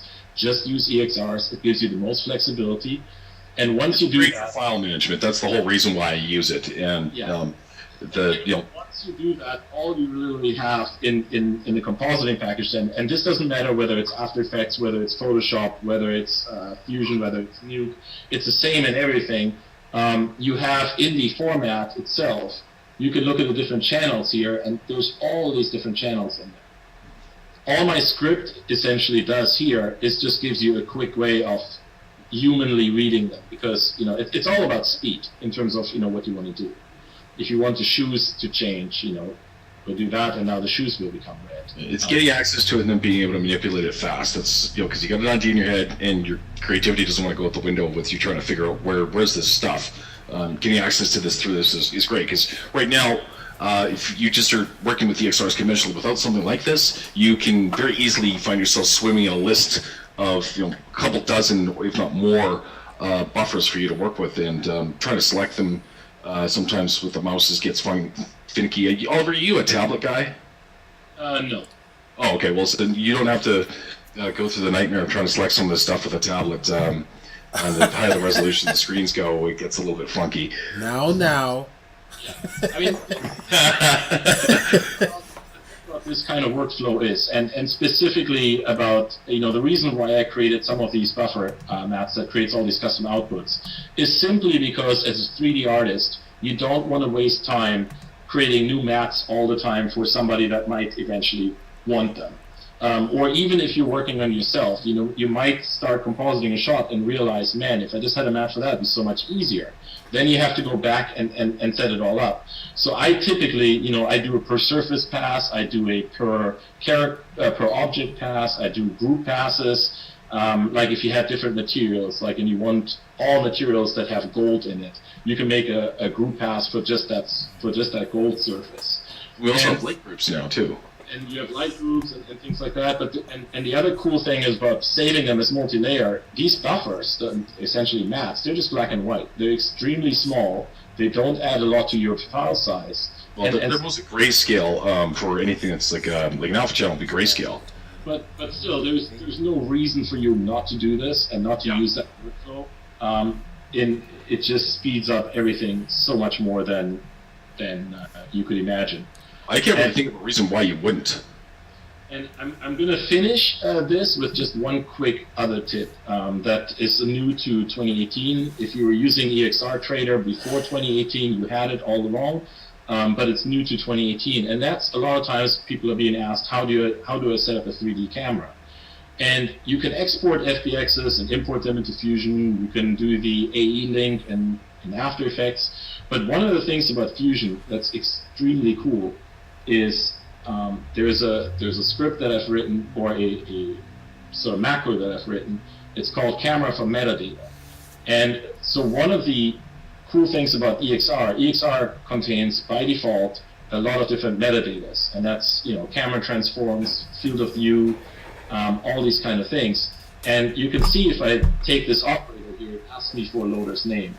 All I ever have to do is drag whatever output I've rendered from LightWave into that viewer, and now you can see that there's a 3D camera here. So if you now scrub around, you can see that the camera is exactly what I had in LightWave, and that's extremely beneficial as you're not referencing external files, but it's always whatever is actually embedded within your image. So you don't have to think about, okay, for that render, what was actually the scene that I did this for? Or what is the FBX or the motion file that I exported for this? It's always maintained within this. If I swap out this image sequence to something else, it will change the camera on a per frame basis It physically gives you that coordinate value for each frame? Yes. Excellent. And it's extremely beneficial. It's again, it's also if the compositor wants to set up some 3D space because they want to put some cards in here or some other objects, they don't have motion graphic text.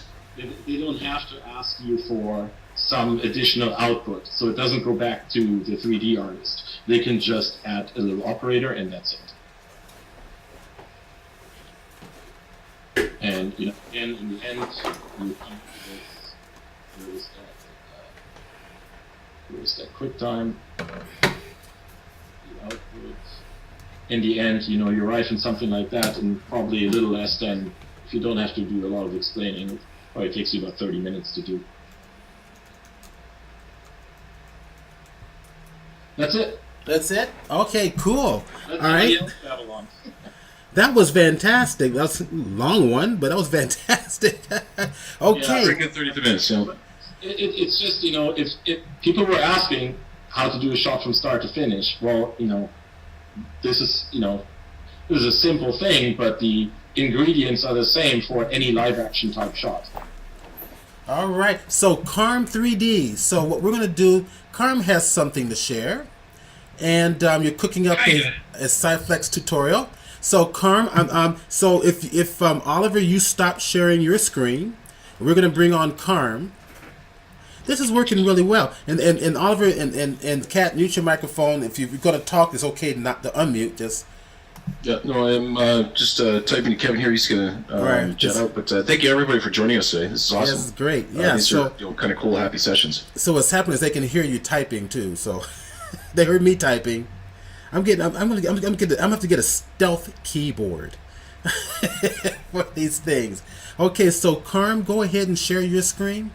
In the middle of your Adobe Connect screen, you should have a share my screen button. Okay, I'm looking for it. All right, so look. Oh, yeah, I clicked that. It says it needs to install a plugin. That's correct. Do it. Yeah, I downloaded the plugin. Is it working? It should. Well, now, what browser are you using? Firefox. Yeah, that's good. So just look for a little notice up there saying I agree or install or allow or something like that. It may have gone behind something. I mean, just look around for it. Okay. No, there's nothing behind anything. Well, yes, it's asking you to do something. Carm, just really quickly, I find it best if you actually download the Adobe Connect tool from the link where you go to sign up originally, and you do that. You might have to ditch and then come back into the room after you connect with Adobe Connect and put in the actual URL. Okay. Firefox is a little clunky. Somebody gave me a direct link. I didn't go to Adobe to get in here. Yeah, usually you don't have to do that. It'll ask you and you just agree to it, but in those rare cases. So once that's loaded in. Well, it downloaded something, but I don't know. Right. Maybe I need to close my browser and then restart it. Yeah, go to your downloads That's folder. If you if you click on your downloads viewing your downloads through your browser, it should show the Adobe Connect plugin there. Double click it to load it on in. Sometimes it goes. Sometimes it disappears on you, and I don't know why. It's not listed there. It just kind of. All right. It appeared. It did a little progress bar and then it disappeared.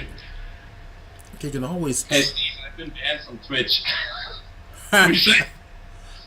I've been banned from Twitch. Oh, what did you do? The meow? Post the link to the origami origami tools. Oh, I have to give you a pass. Oh no. So for those of you who want to post the link, you have to ask permission for a pass. And I'm looking for the darn it, I'm forgetting what the pass where is it? Twitch promos. Let's see, my Twitch plugins. That's not it. Hold on a minute. I'll get.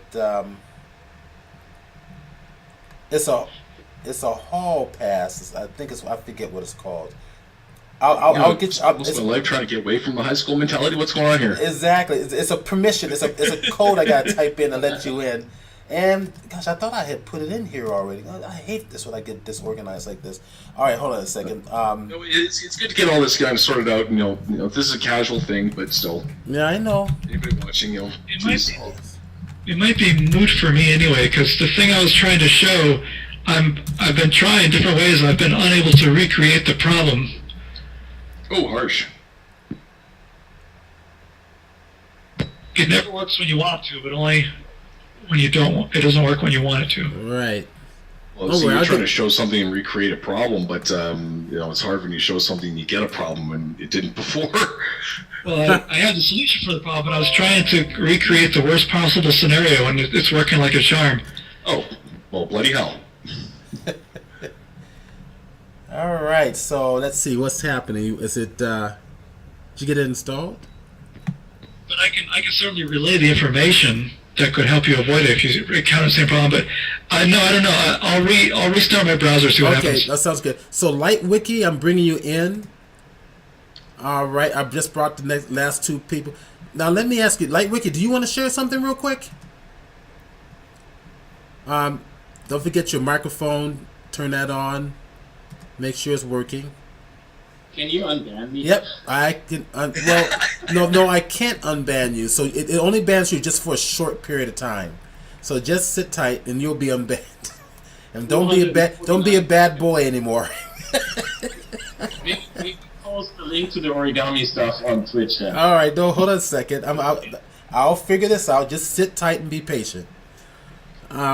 Okay, so LightWiki, you there? Talk to us. I think you might have to install the Scottish to English translation plugin.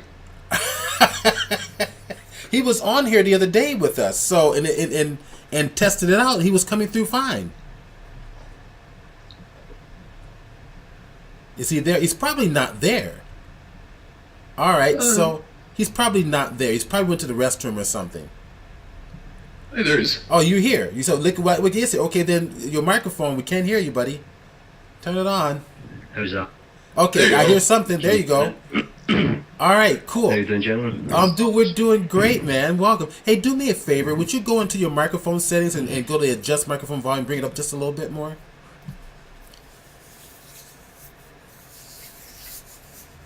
Cool. That should help. Now, let's see what it sounds like.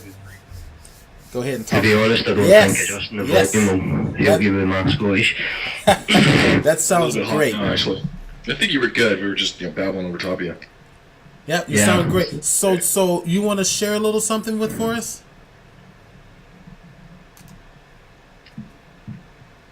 LightWiki? Laptop. Yep.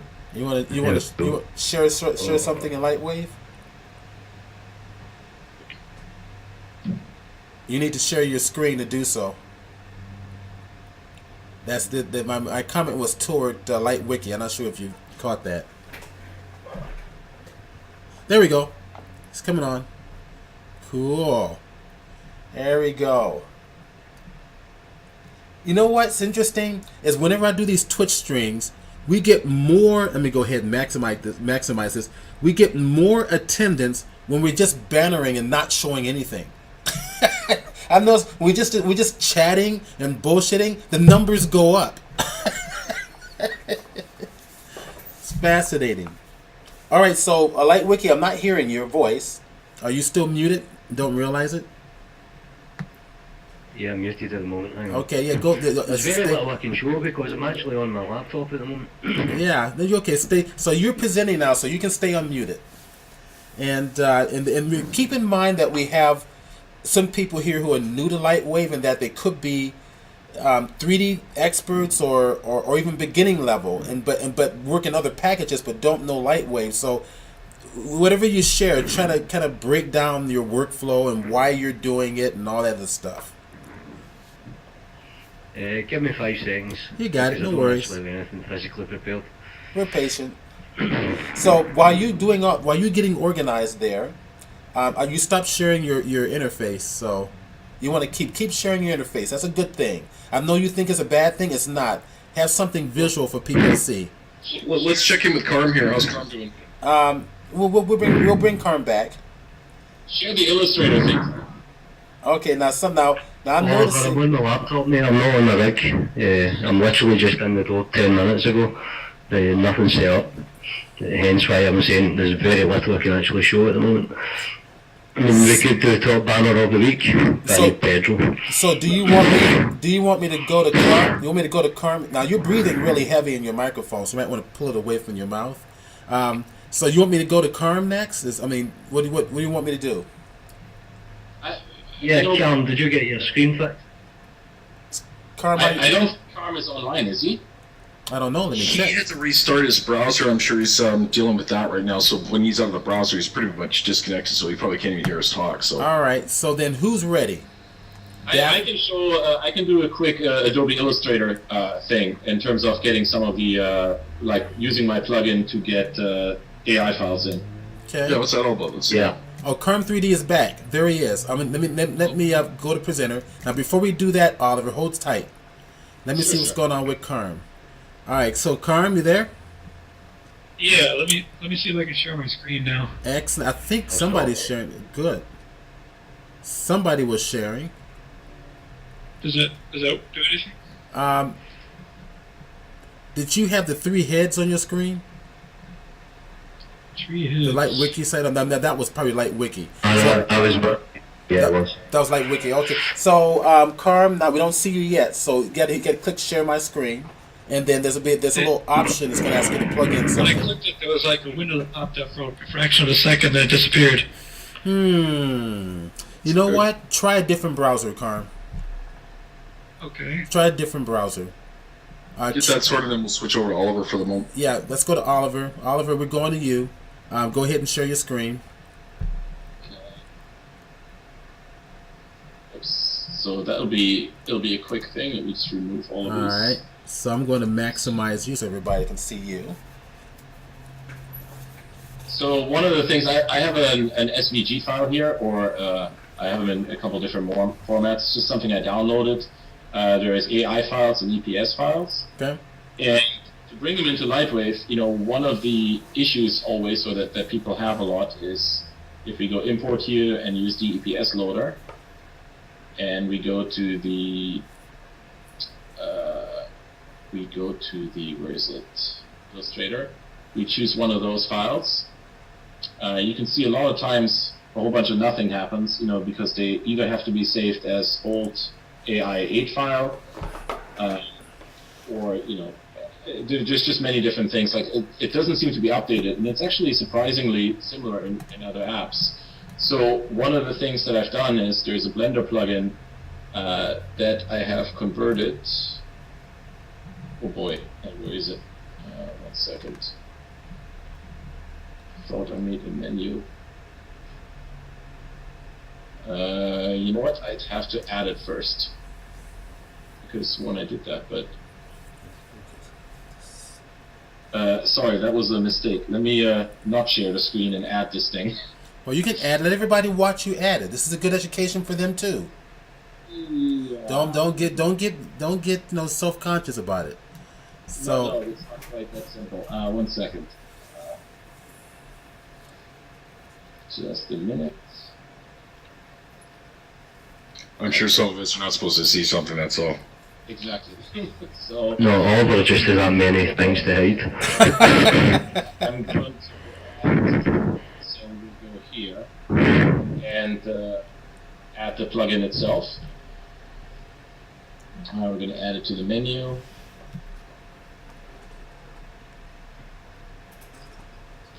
Let's see, so many OD ones, so OD vector import file.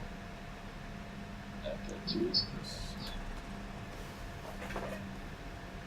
So now that we have that here, it gives you a crap load of options, and what we're going to do is just quickly take the same file that we just tried to load into LightWave, and just keep everything as default. Actually, we'll remove these. So actually, first we'll keep everything as default. And so the cool thing about this is that it brings in the file with all the assigned colors, which is usually a huge pain in the butt, because the traditional LightWave importer doesn't get any of these colors. So that's just one of the things in terms of why people should use this plugin, and it's free. I made it available since I really just converted the Blender version to LightWave.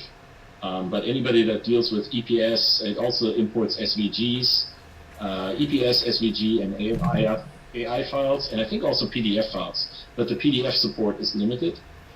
But this is one of the tools that you can use to get the EPS in. You can adjust the subdivisions, things like that, and it gets you all the colors of the files as well. So that's. I'm sorry, Oliver, to interrupt, but some stuff is going to be in CMYK. How does LightWave handle that when you import it? It literally it would be whatever the RGB conversion is. Oh, okay. So it's pretty straight across. Yeah. Oh, okay. So it's pretty straight across. That plugin is available. That plugin is freely available. It's called OD AI Import, I believe. And I can post a link to that on the channel as well. Don't do it again. You get banned.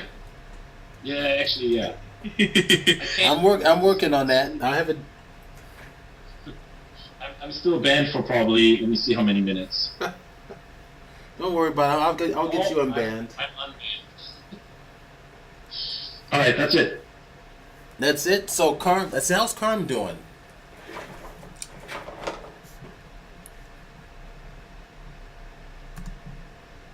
Carm answering? Is Carm Actually, there? that's a good idea, Oliver. You can just throw the plugin right into this thing here, and everybody gets it as a file. Upload it. That's true. You go right here. Well, actually, that's through Adobe Connect.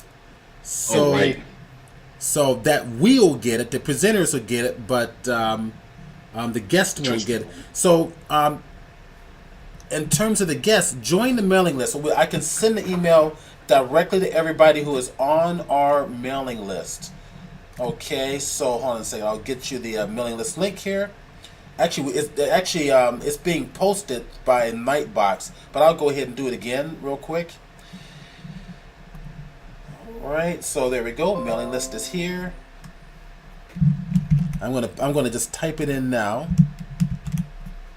Cool. So join the mailing list so that you'll be notified of these meetings every week. We're going to do this once a week. This looks like it's working out pretty well. And then anything... Okay, I see. He's responding to somebody else. It's him like 1024. So there is the mailing list. Join the mailing list so that I can send you this stuff from these guys directly. So... And you'll be notified of the monthly meetings, of the LightWave users group meetings, as well as these little weekly presentations. So all right, so I've got a bunch of people on here on the Connect, and the reason you're on here for Connect is because you're going to present something. So Phantom Shadow, would you like to present something?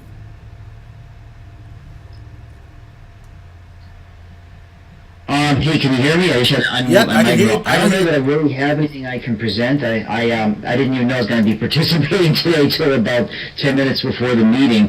No, you don't have to have show. It's just something I worked on. Yeah, that's fine. That's perfectly fine. Something that just came in. I don't know if I can present a tutorial today of any kind. I don't have anything prepared. Keep in mind. Let me kind of like clear this up with everybody.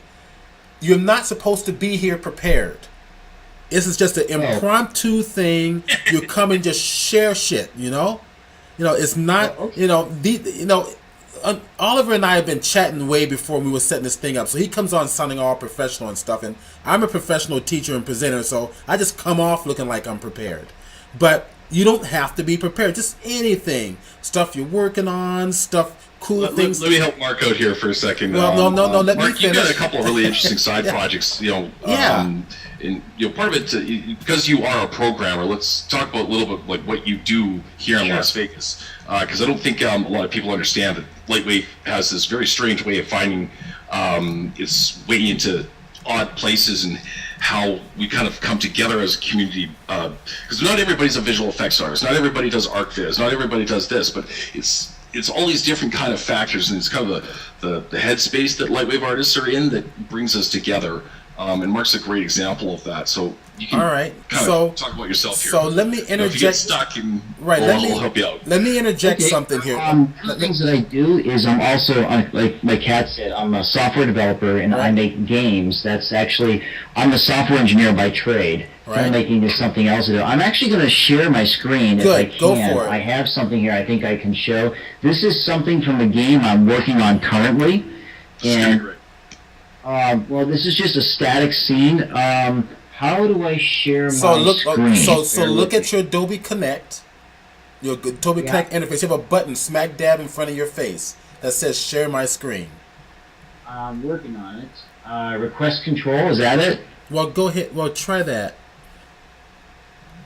Your request for control screen is pending. Your screen is being shared and controlled by Phantom. Okay, so let me stop. Hold on a minute. Sorry, that's my fault. I had to stop sharing. Okay, go for it. Oh, hold on a minute. Let me see. Yeah, You're fine. You're fine. Stefan's computer. I don't think that's a wise idea at the moment. Yeah. So this is you're there. We see you. Yep. Okay, You're you there. see this? Yep. We Yes. see you. Excellent.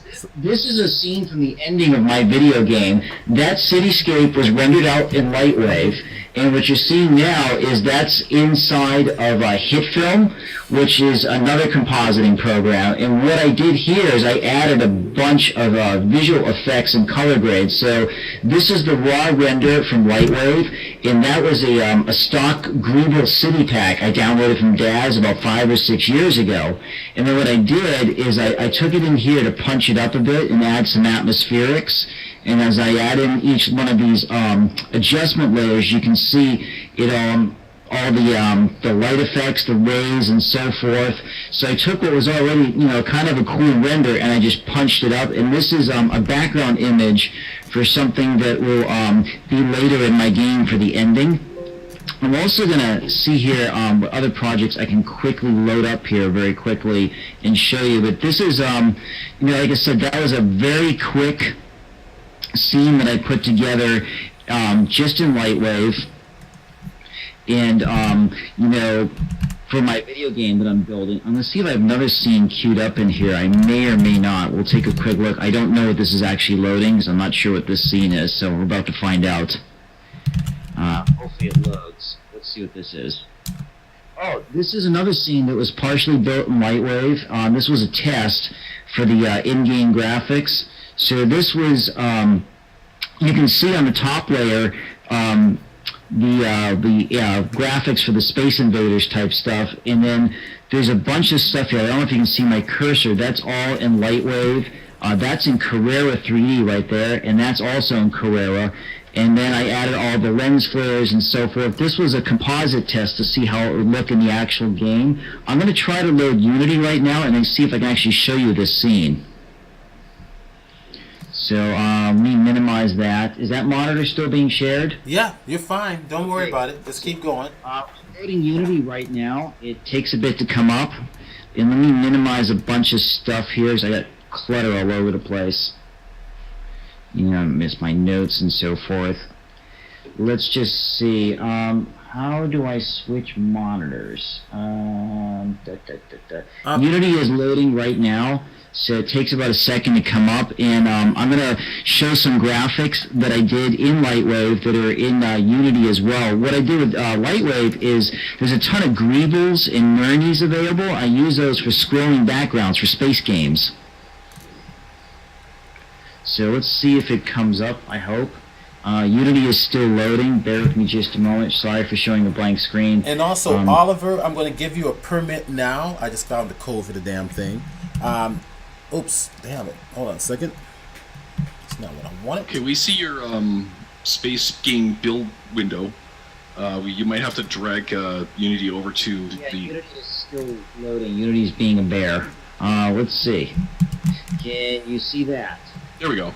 So this is just your generic scroll. What I'm going to do is go into the scroll manager, and I'm going to show a different scroll. Bear with me just a moment.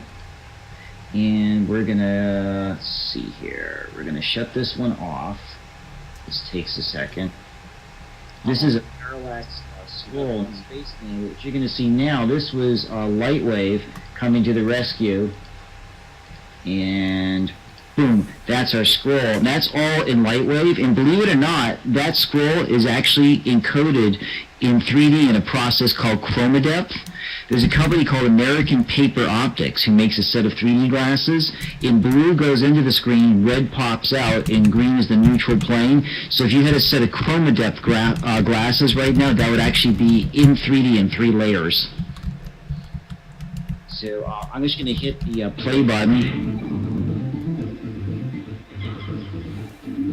This is a scene I'm working on right now. This is the asteroid level. But you can see the Unity play on the scrolling layers. That's all LightWave rendered. And this is my space game that I'm building currently. But I used LightWave to pre-build all the backgrounds. And that's your standard Greebles and Nernies pack, but this is supposed to have kind of an Asteroids, Space Invaders, old school vector game kind of feeling. This is what I'm working on currently for Android. It'll be released hopefully in another month or so. Very cool. So, yeah, but like I said, that's all LightWave in here. That's all the Nernies packs and Greebles packs and so forth. And then I touched them up all in Photoshop. You know, I tinted them and so forth for the encoding scheme for the chroma depth process. So that's one thing I can show. I'm going to show you another item. Just really quickly, Mark, LightWave has the ability to render directly to chroma depth. I believe it's still intact in 2018. I haven't checked. The only reason I would not use something like that, I find with chroma depth, you have to manually adjust colors to get the maximum effect. It's as they say, science is not an exact science, and chroma depth is definitely not an exact science. You do have to tweak it by hand. What I'll typically do is I'll go into Photoshop, put the glasses on, and manually adjust sliders to get the right color encoding. Yeah, it doesn't unfortunately show in VPR, which is kind of a drag, but if it did, that'd be cool. But you know, obviously that's a post filter, so that type of stuff doesn't show. So let me very quickly grab one other item here. I need to open up Skype very quickly. Let's see if this comes up. This is something that I didn't do. This is Colleen, who's over in Japan. He sent this morning, and I'm going to see if I can show this to you guys. This is from Phantom Shadow. That's our train blowing up. And that's all on LightWave. Could you guys see that? Yeah, that's all in LightWave. That's using Turbulence FD and physics and everything, but that's a scene right now that's being prepped for Phantom Shadow. And then we have another angle which I'll show. This is the top view angle, and that's all going into Phantom Shadow. Let me see if I have anything else I can show. I'm sorry, guys, I'm so unprepared. Just so everybody knows, Chris the Phantom Shadow is Mark's film. He's the writer, director, and producer of the film. It was shot a number of years ago, and unfortunately, when he started this process, he didn't obviously have a huge amount of money to dedicate to it, but the amount of money that Mark has dedicated to it is pretty, stunning. But he got into a situation where, it started out with Carrera, I believe, and that just simply wasn't cutting it.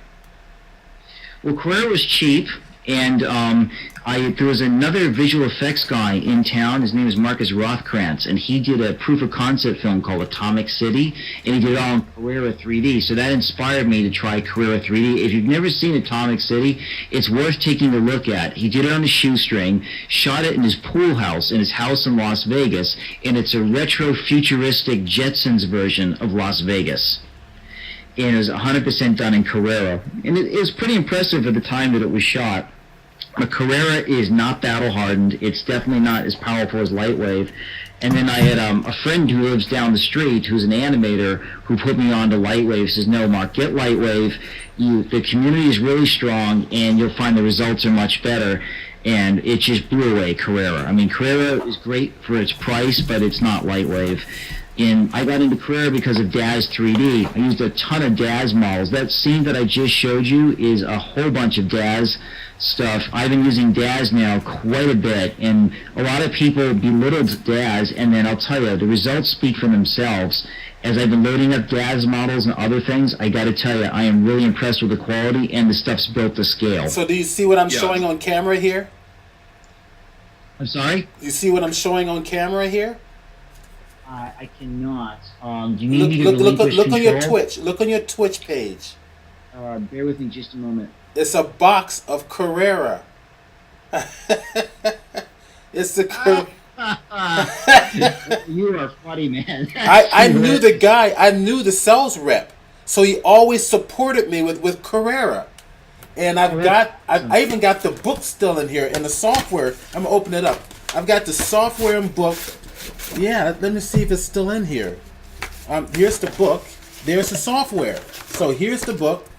Right? Remember, this all used to come with the book. Software used to come with the book. Not anymore. And then there is the disc.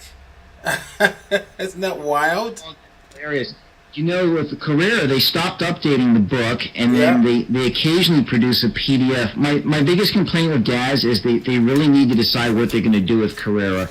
It's a really slow cool as piece of molasses. software, but man, the development cycle on it is odd. Right. I mean, the reason for that is when they bought Carrera, basically, there were only a couple of guys that went with Carrera, 2 DAZ that remained, and then once it got there, much of what the reason behind it is, and this is not rumor or speculation. This is kind of first-hand information, but I won't tell you who.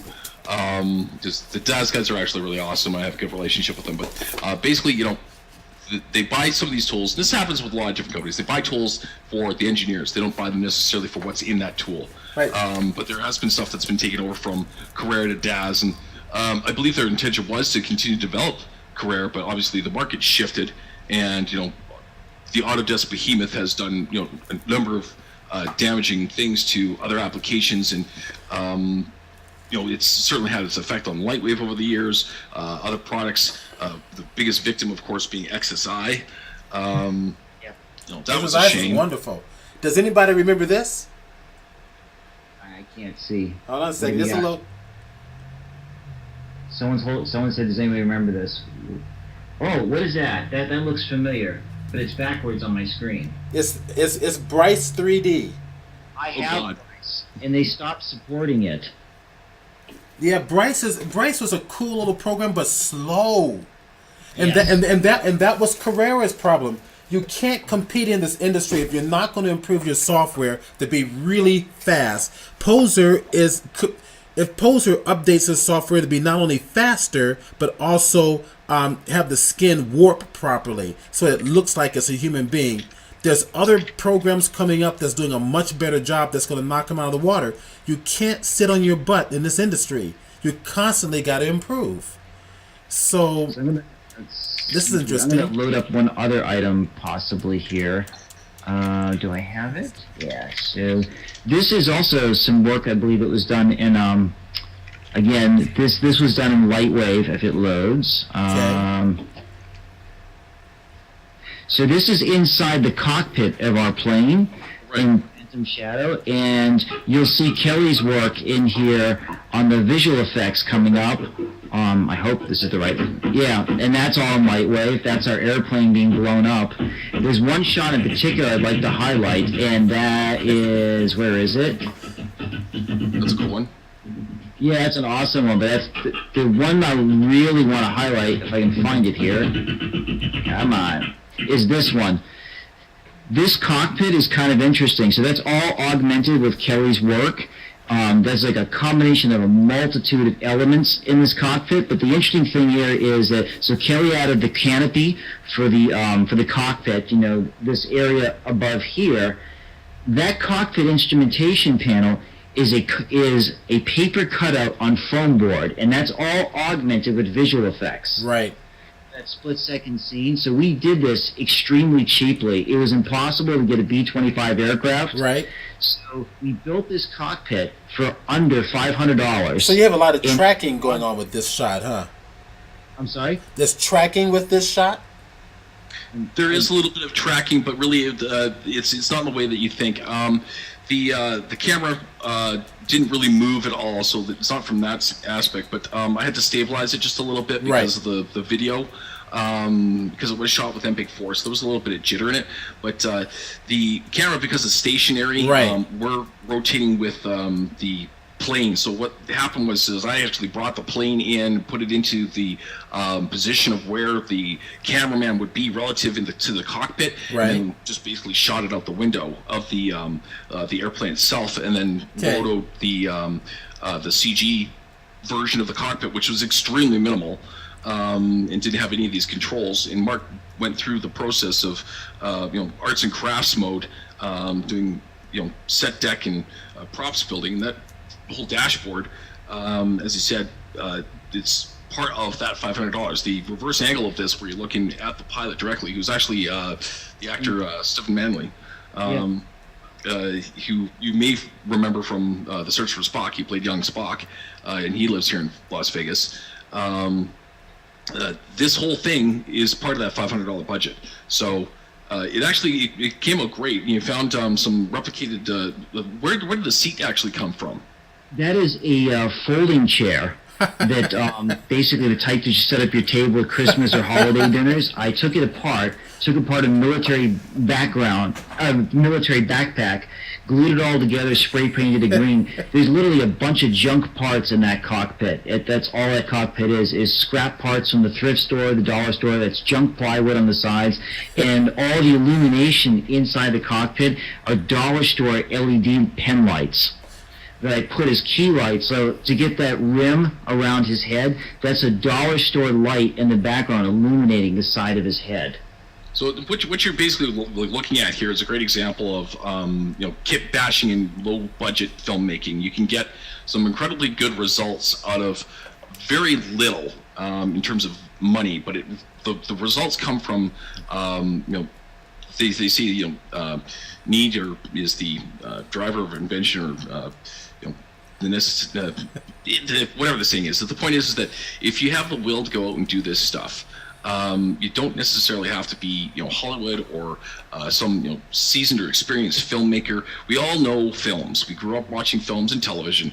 If you just break it down in your head, you can pretty much figure out how this stuff works and how to put it together. And you have to have the will to follow through. And Mark's certainly been able to do this over the years. And it's been some successes, some setbacks. Obviously, there's the need for being able to do this stuff. Some stuff has been beyond his capabilities, but when Mark started, he had literally nothing to rely on for information. So this is great. So Mark, how close are you done to the film? We got a ways to go still. There's still a lot of unfinished visual effects elements, but it's coming along little by little, inch by inch. To me, it's not a game of yards or feet, it's a game of inches, and every day when I crawl an inch forward is a success. There's quite a bit to go. The film's climax is still not finished. There's a bunch of virtual sets that are still not finished. And the worst part is when I started all this, being new to LightWave, I built everything not to scale, and that killed me. So, Kat, was this the film that you were trying to get me onto? Sorry, what was that? Was this the project that you were trying to get me onto? For modeling? And this is what I wanted to say is that this is a great way for people to get their head wrapped around how if you want to go out and make your own film, or if you want to start doing visual effects and you're having problems breaking into the industry and you need stuff to show, this is a great project to get into. If you want to join in and start working on some shots, you're unsure of what kind of thing you want to do in visual effects, and you're looking for something that you can pick out from a number of wide variety shots. This is a great project to latch onto, so please contact me or Mark. We'll punch our emails into the chat box here. You can always get a hold of me at kat@liberty3d.com. That's KAT at liberty3d.com. Mark, your email, if you want me to give it out, it's busterfuzz@gmail.com. Just send us an email, CC both of us, and we'll respond. Because literally we have these airplane sequences are just about to be finished. I'm rewiring my render farm to dust off a couple of last ones, including the one I showed last week. And David Martin, if you're in here, he's got some motion capture characters for me. But this whole presentation is actually kind of come together because a lot of stuff that Oliver showed, dealing with compositing, the tracking, the stuff that Marcus showed, the stuff that you showed with Mixable and Adobe Fuse, all those tools are part of what you need to know. You don't have to be an expert in every single one of them, but you have to get your head wrapped around what you need to know to do a single shot. And all this information relates to being able to be a visual effects artist that can work on this type of a production. This image that Mark pulled up here, this is our tow truck in the show, and this tow truck plays a very key role in the film. And actual truck that I rented. I literally put my house up as collateral to rent the real version of that. We rented a vintage tow truck that you've seen on a lot of television shows like AMC's Mad Men. I think even in the movie Downsizing, or in a couple of films, this tow truck appears prominently. In order to get it for one day, I had to take out a bond and put my house as collateral, and we photographed the crap out of it, had it reconstructed in CG. In the film's climax, there's a battle between this tow truck and an 8-story high robot. And that's literally the 3D model that was constructed. I'll see if I can find the actual pictures of the tow truck in a minute. But that is the reconstruction, the CG stunt double of the tow truck for the film's climatic battle. We're going to have a lot of fun with this, but there are a number of scenes with this, and it's a little bit much for any one person to handle. And it's not something that I just want to do myself to just do it. It's something that I want, and Mark is in agreement with this, we want the community to take advantage of this opportunity to be able to participate in this, because one, it's good practice. Two, it's a SAG film. It's on IMDb. It's a listed real production, even though it's an independent thing, and it's has been going on for some time. It's not one of these half-assed little deals. It's a full kit and caboodle. One of the actresses in there is actually kind of up and coming. This is a good little project to attach to, especially if you want to get the experience and exposure that comes from this. Mostly the experience, though, the information about how to go through this process like a real-world production, because we've been treating this as much as possible like the real deal. We're using Shotgun to do all the shot tracking. That's a product that I'm going to probably do a quick presentation or tutorial on. I touched on it a couple of times in the past. But it helps you manage everything from the shot to the previs, the task scheduling, and it can even work to help with your billing.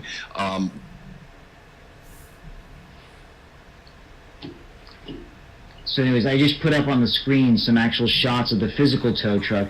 This is the kinds of stuff we're up against in a small film using LightWave, but you see there's the real-world tow truck. It's very closely modeled after that. It literally went to the rental firm and photographed that truck for an entire day to get accurate texture maps. Very nice. So do you have the 3D model of the truck? Yeah, I have it. I had the model custom built. I have a really good 3D modeler. He's in Bulgaria, and what I do is I send him photo references, and he constructs from the photo references. But do you have the model with you to share with everyone? Not handy. Kelly has it. I could try loading it into LightWave. I'm not sure what state it's in currently. Well, I don't care. Let's share with everybody. Hang tight. I'll see if I can load it up. Bear with me just a moment. No worries. So while he's loading, while he's loading up his model, we had a bunch of new people just jump in here. I want to say hello to everybody. Okay, so we've got so far. I'm looking at the 3 actives. 74 Space, welcome. Elamont, welcome. Erwin, welcome. Arnie Space, welcome. BDI version 1, welcome. Buster Fuzz, welcome. Cresthead, welcome. Cyberhans is here, welcome. Cyber Hans, because he's from Germany, it'll be Hans. Daphne FR, I'm assuming that's France, welcome. We have Electrical Skateboard, welcome. He's still here, great. Essence is here, welcome. GH Guy 5081 is here. Grace LightWave 3D, welcome. It's Grace. Grace is that a LightWave lady? Possibly? We don't have any lady presenters on here. We were just talking about that earlier. It'd be great to get the ladies on board sharing their knowledge and wisdom. We got the Himlik 1024 is here. Himlik, I think. Honey Ray, hey man, how you doing? Honey Ray is here. John Marchand is here, of course. Lightwave Guru is still here. Welcome. Lupus Lux, welcome. Raw Melon, welcome. Ruscular 3D, welcome. Slow Cool, welcome. And Some Gear, welcome. Now, that's all I'm seeing in the viewers list. Now, remember, keep in mind that Twitch doesn't always show me everybody who's here, so there could be people watching that are not showing up in the list. So if I've missed you, I apologize. That's the reason why I'm not seeing you there. Okay, now I want to look at some questions real quick. Now, for all of you out there, for all of you presenters here, keep an eye on your chat box. I know it's hard to do. I mean, when I first started doing this, I was one of Adobe's presenters on their Twitch channel, and it's hard to do because we get caught up in our presentation. Drink some water here, and we forget to interact with the viewers. So keep your eye on there every once in a while. answer people's questions so that I don't have to interrupt to remind you to do that. And just before we go further, how is everybody doing online? Should we take a little bit of a break, or is everybody okay? I think we should ask for some questions. Yeah, okay, that's okay. Everybody, type some questions in. Now I'll go back and look. All I see is one from Oliver saying, "How do I not get banned?" Stefan, I have an update. You have an up? What was that? What's the update? Tell me about the update. I've been able to successfully recreate the problem and solution. I have no idea about the screen sharing issue, though. Okay, so did you load in Adobe Connect?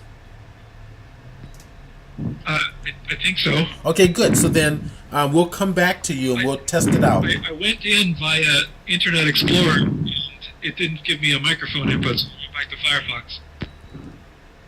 Okay, so as long as your Adobe Connect plugin was loaded in, when you click on the share your screen, it should share your screen. But we'll try it again. So let's finish up with this presentation, and we'll come back to you. It would be nice if people that are online, whether it's on or Twitch, if they have any feelings about what they would like to see in the future.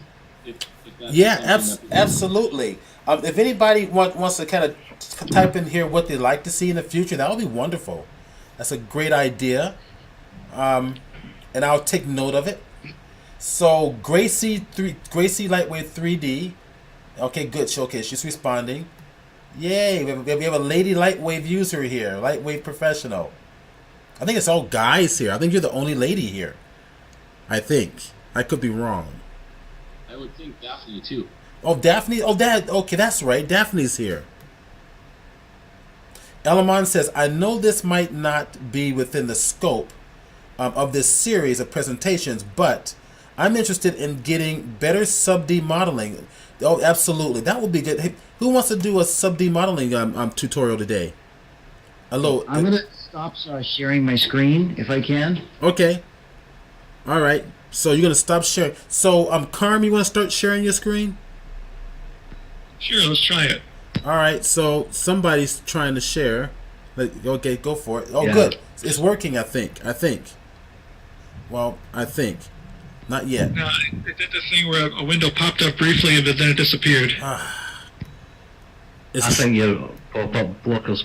I agree. I think you got some pop-up blockers on there. I can try going back into Internet Explorer, but it didn't give me a mic. You want me to try going back in that way? Yeah, go back to Internet Explorer. Okay, something's happening now. Who's coming in?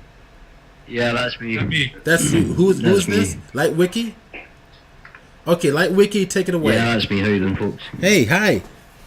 Can you hear me all right? Yeah. How you doing, Stephen? Yeah, we're doing great. Welcome, man. So, Thanks very much for the show. Thanks, Oliver. Thanks, Kat. Thanks, Mark, as well. Good luck with the project. Generally, what we'll do is I'll give you a wee break for 15 minutes, guys. Usually on a Friday we pick top banner of the week. I think Oliver and I think Steve might want to show Substance Painter also. Yeah, So in the next 10 minutes, hopefully Steve will come on. Yeah, Steve White, I think, is ready to show. Is there Steve White? Well, Steve White's ready to show. By all means, I'll stop sharing my screen. We usually pick top banner of the week, so once Steve is finished up, we can maybe quickly do that. HR, you ready, mate? okay, so you stopped sharing your screen for a reason, I assume. Yeah. There we go. Oliver, is HR in the room? Yes, I believe so. Steve White, you share? All right, so something's coming in. So your microphone's so close to your mouth that we're hearing a lot of breathing. So you might want to kind of pull away from your lips just a little bit. All right, so the share went away. Somebody's trying to share and then it goes away. Okay, guys, can you hear my audio? Yeah, mate. All right, so 3Additive is on. I'm in Carm 3D. So 3Additive, Carm 3D, and Liberty 3D, it got kicked off somehow. So let me go ahead and make you all presenters again. Carm, I'm making you a presenter again. and make a presenter. That's why I have mic. Okay, let me try sharing my screen again now, if All I right. can. Now give that a try. There we go. You're coming in. Hey! Now you did this before when we tested it the other day, so I don't know why you were having problems. I don't recall it working before, but it's working now, so do you want me to just go ahead? Yep, go for it, man. It's all yours. Okay, now I'm not seeing the chat, because you said you wanted us to keep an eye on a chat thing. Well, your chat should be in another monitor, right? In your browser. Oh. You should have two monitors. Well, it's my browser. There's nothing on it. But Should I go back to the... Did you go to Twitch? Twitch.tv/Chromelusion? Are you there? Okay. Okay. So go to the Twitch page. Do you want need me to type it in again? Cam, any questions will keep you posted. Sure. Just you concentrate and present. Sure. It's illusion, not illusion. Yeah, Chromelusion. There you go. Oh, there's no S on the end, probably. That's right. No S on the end. And then put that on another. There you go. All right. Well, that sounds good. I'll leave that over there. Okay. All right. Am I going now? Am I live? Yep, you're live. You're good to go. Okay. So let me show you what I'm doing. Just for who anybody doesn't know, Cyflex is a third-party plugin you can buy. It's $200, and it is a quite nice cloth simulator. I'm not going to say it's the best one because that would be Marvelous Designer, but that's a lot more money. but between cloth effects and Bullet and Cyflex, I would go with Cyflex most times, like 9 times out of 10. There have been occasionally times when I needed to go back to cloth effects to do some weird thing, but most of the time Cyflex is a champ. And but there is a little problem, and I'm sorry, I'm seeing Skype things pop in. People are complimenting it. I'm a good presenter. Anyway, yeah, there's been some issues that I've noticed specific to Cyflex, and that's what we're going to deal with today. And so let's look at what I have. Can I move this? Okay. All right, let me hit play here. Currently, Cyflex is turned off, but can you see these nulls here? These yellow nulls there? And we can see everything perfectly. And I'm noticing that your screen is a little smaller. It's in the middle instead of being maximized all the way. Did you intend for that? Okay. Yeah, I guess because I had this panel over here. All right, so your interface is smaller for some reason. That's very interesting. I've never seen that happen before. It might be because I'm 1280 by 720. Yeah, you should be a lot larger than that. You can go up to 1920 by 1080. Yeah, but that's just the resolution I had set to my monitor. I can crank it up if you want. Yeah, go ahead and crank it up because everybody's seeing like a little rectangle in the middle of their overall monitor. Okay. So 1280, yeah, 19, yeah, that's good. 1920 by 1080. Yeah, that should work. And let's see what This will be happens. interesting. So apply it. Keep changes. You would Okay. have to exit the plugin. Oh no, that's still boxed. It's still in the middle. That's really odd. I wonder why it's doing that. Hold on a minute. That's really. It's because it's picking the resolution up from the original presentation. So- form. So he needs He'd to. have to exit and then come back in. He has Don't to worry exit and about come it. back in. Yeah, 'cause see now we can't see your actual playhead or anything else. That's all cut off. If you sharing on and start it again, it'll work. Yeah, go ahead. Do that, Kim. Kind of exit out and come back in again, and I'll bring you in as a presenter. How do I close this down here? So simply go to your Adobe Connect. Stop sharing. There you go. Stop sharing. So, and I'm going to keep an eye on here and make sure you come back in.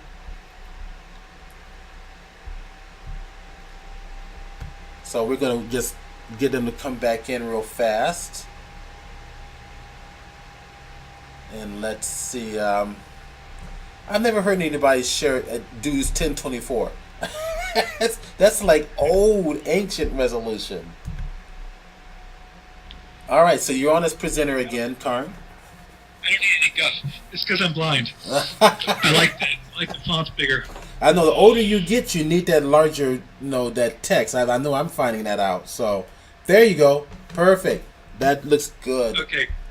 Okay, great. Hit your full screen mode there in a sec. I know. Don't worry about it. I'll take care of that. There we go. Yeah, it works. Okay, great. Let me just adjust this so I can see the chat.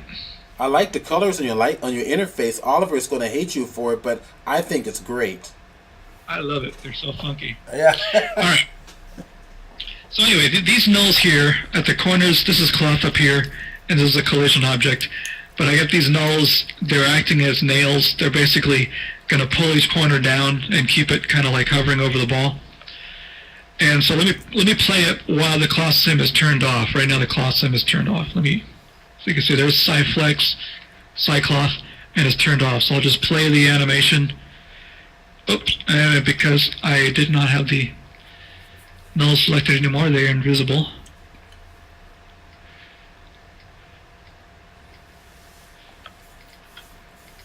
Okay. So the nulls pull the cloth down and keep it like centered over the ball, and then the ball's gonna spin around a bit. Cool. It's pretty simple. So let's start that simulation. Turn that on. Everything looks right there. Okay. I'll hit play. This might slow. Oh, actually, it's pretty fast. Actually, I think I need to clear my cache. Yeah, I do.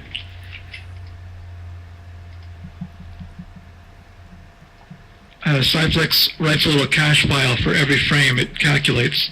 So it's really handy so you can stop and resume your sims. Or even make an adjustment to your settings in the middle of a sim. Okay, so it's doing it, the ball is rolling a bit, but what is happening? Looks like it's tugging the ball. Yeah, you see the like little divots in the cloth? Yeah. Popping around. It's interacting with the holes in the ball. Exactly. That's the problem. Okay, so little holes in your geometry will make Cyflex spaz out. And it's interesting because when I was trying to do this earlier and it wasn't giving me any problems, it's because the ball was much larger. And so I realized it was a scale issue too. So they need to be the right size. Let's say belly button sized. That's where I noticed it happening most of the time. There we go. Now we can see it playing in real time because it's all cached. So, yeah, this kind of a situation with the belly buttons, I've also seen it sometimes happen with the spaces between fingers. I've seen it happen with a rib cage, like trying to drape cloth around a rib cage model where you got the little fine holes in it. So this is what you got to do.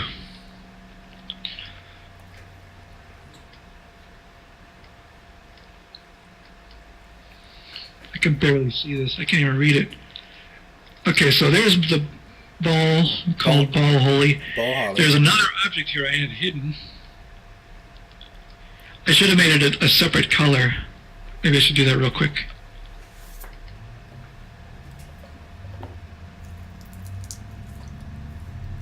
There, you can see the difference in color there. Actually, what I should do is go into the perspective mode here. So you can see exactly what I'm doing.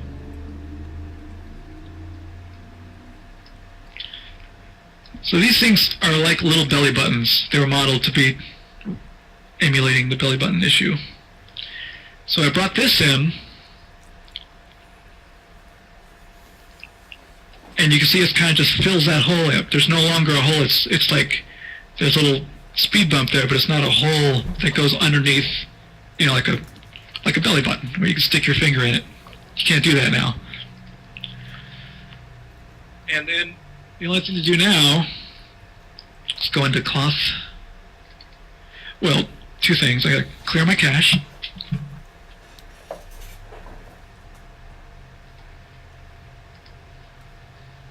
And we're going to add that new collision model. And we'll choose Holy Ball Filler.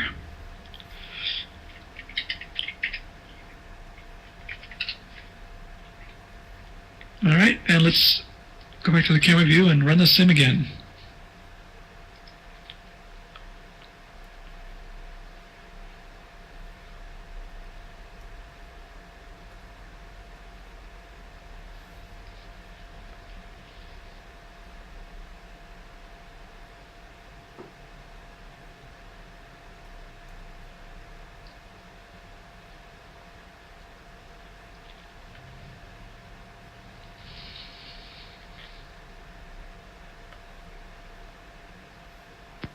No, got a little bit. What's that? Why are you pinning the edges? The cloth. Just to hold the cloth in place. I didn't want to slip off the edge of the ball while it was rotating. But as you can see, it's tremendously improved. And one edge, Sorry?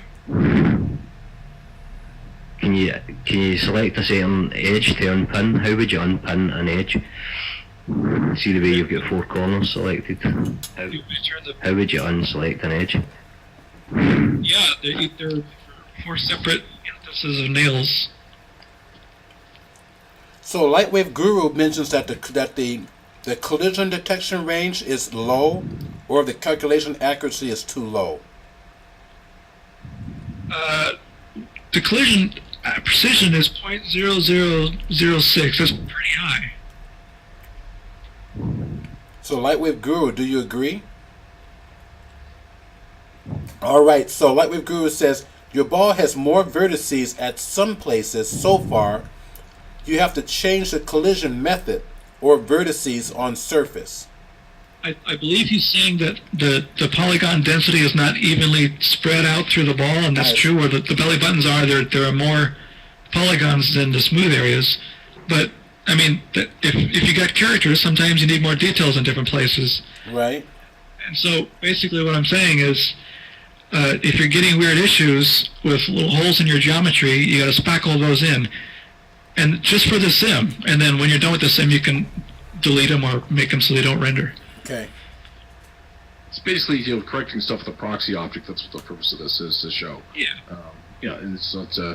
If you want to have that interaction with those pieces, then that's great. We'll more than likely do so by default, and you can dial in that where you want it. But if you want to get rid of it, it's actually harder to do by just fiddling with settings. It's easier to do by just banging a proxy object in there and go. Right.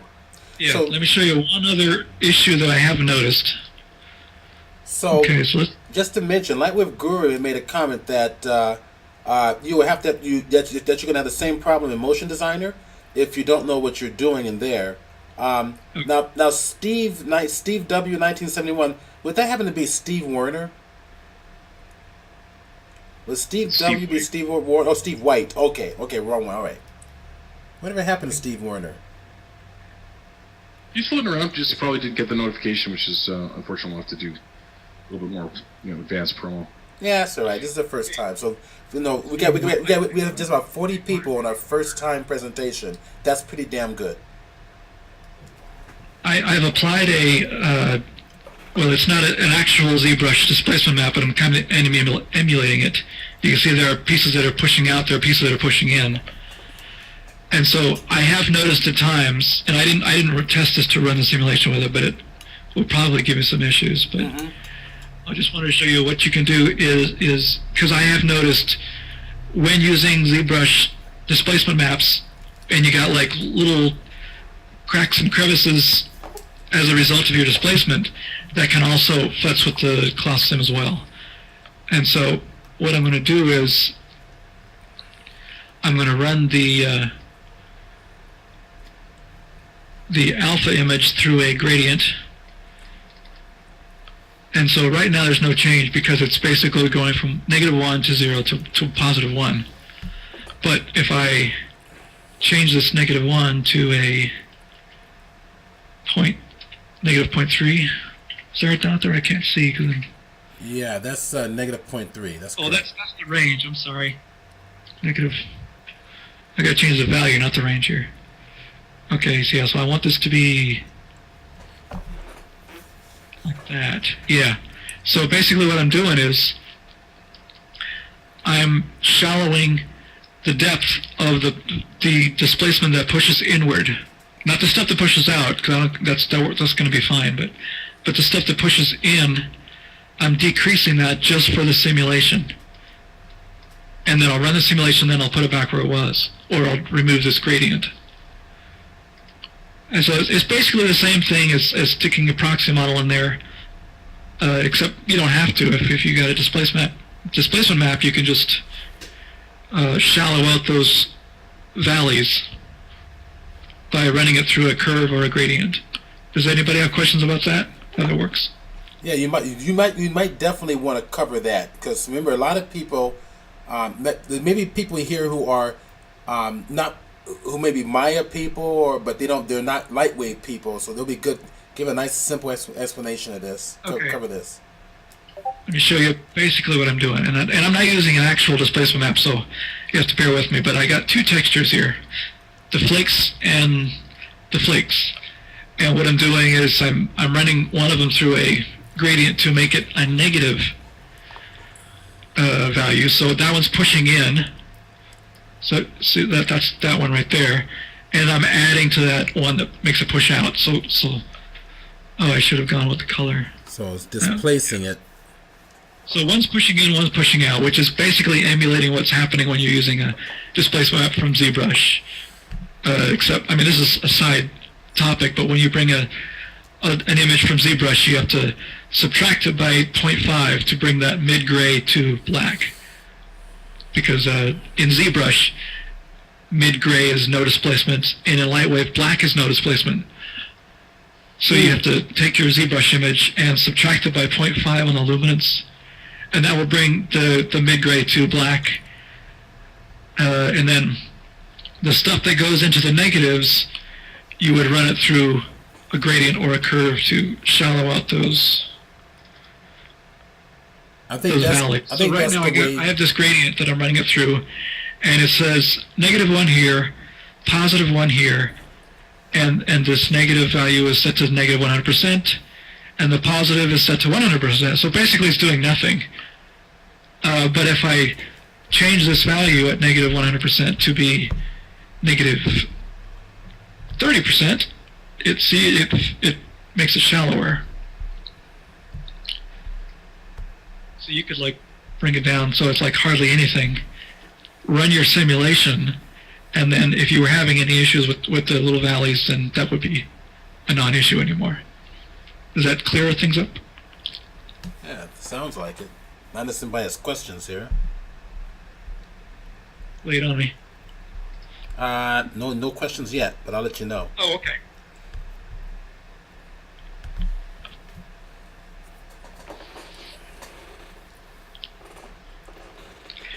I don't know if I mentioned, like the spaces between fingers can sometimes cause that same problem.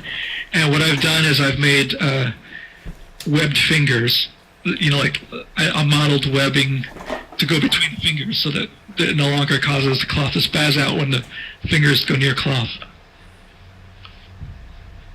It's like it's Aquaman or something.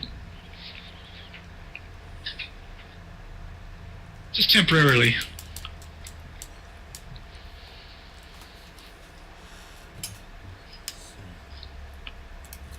There's a few other people, Steve, that want to present as well. All right, let me go check real quick. Yeah, I pretty much accomplished what I wanted to show. His part is done.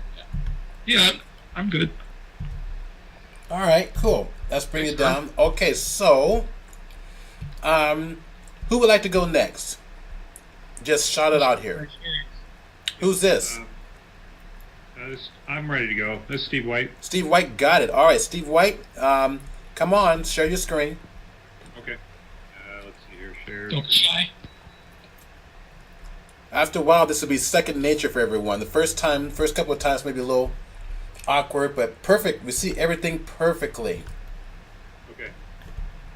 So you can hear me okay? Yep, perfectly fine. If you do me a big favor, Steve, if you go to your microphone Drop your microphone down and go to adjust your microphone volume and bring it up a little bit more, just so you get you a little louder. Okay. Just a second here. So you mean you don't hear him fine? Well, I hear him fine. You know, it's just that it'd be nice if he's a little louder. That's all. How's that? Oliver, causing trouble. How's that? A little bit more. Stephen? Yep. I'm posting the link to Cyflex in the presenter and the Twitch chat, just in case anybody Okay, wants to so look at it. I've got to give you a pass for you to do that first. Okay. Oh, all right. So- It's cyflex.bic then. It's what's your handle? No, the link to buy the cloth simulator if you're I'm interested gonna- is syflex.bic. I'm going to let you do it, but I have to give you a pass first. So what's your handle? What's your Twitch handle? What's your Twitch handle? His hand. Oh, I have to pull up my password. Why don't you just type in Here, wait, I'll type it in. .bic. Oh, I'm warned again. What the? You have to let me know your pass is limited. Your pass is limited to only so many minutes. You have to ask me again. Bad boy. Okay, Steve, go ahead. We're just goofing around. Okay. How are you doing? Great. Full give the screen. man the floor. Okay. All right. How's everyone today? Great. Great. For some reason, it just kicked out my. Oh. Okay. You got to share your screen. Wait. Can you see my screen? I did, and then you went away. Okay. So share it just again. Kicked me off here. Just a second. Let me do this again. There you go. All right. Oh, it kicked you off again. That's really odd. It keeps kicking me off. So then, what browser are you using? Just using Chrome. Chrome should work. There you go. You're there. I'm banned again. Hold on a minute. I'll get you back on there.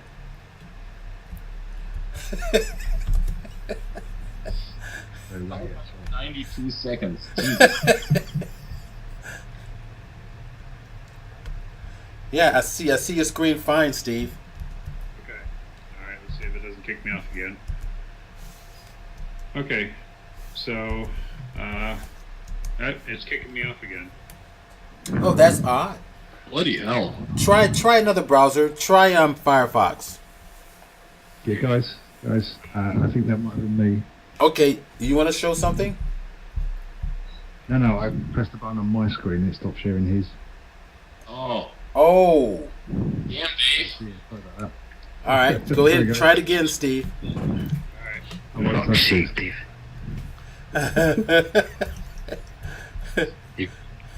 You're good to go, HR. All right. So, Oliver, I gave you a permission already, so keep your eye on the chat there. And also, Carm, I'm going to give you permission right now. The thing is, I'm banned for 592 more seconds, and it says you have been granted permission to post for 60 seconds. that'll teach you. Permission for the link? I actually posted that on Twitch. You can't post a Twitch because I have to give you permission. He put a dot. He spelled Yeah, out I dot. put dot in parentheses. Oh, okay. All right. Oh, when he went a roundabout way.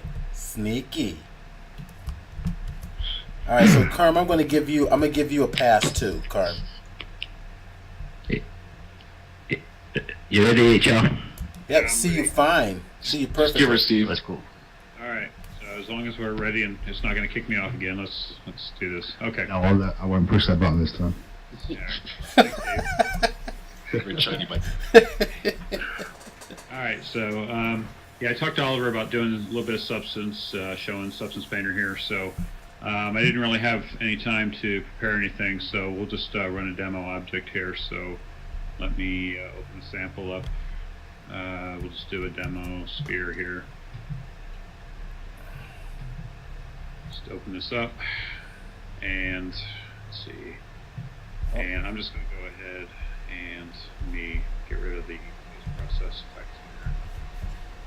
And I'm just going to go ahead and delete all the maps and everything that come on this. We'll just start from scratch.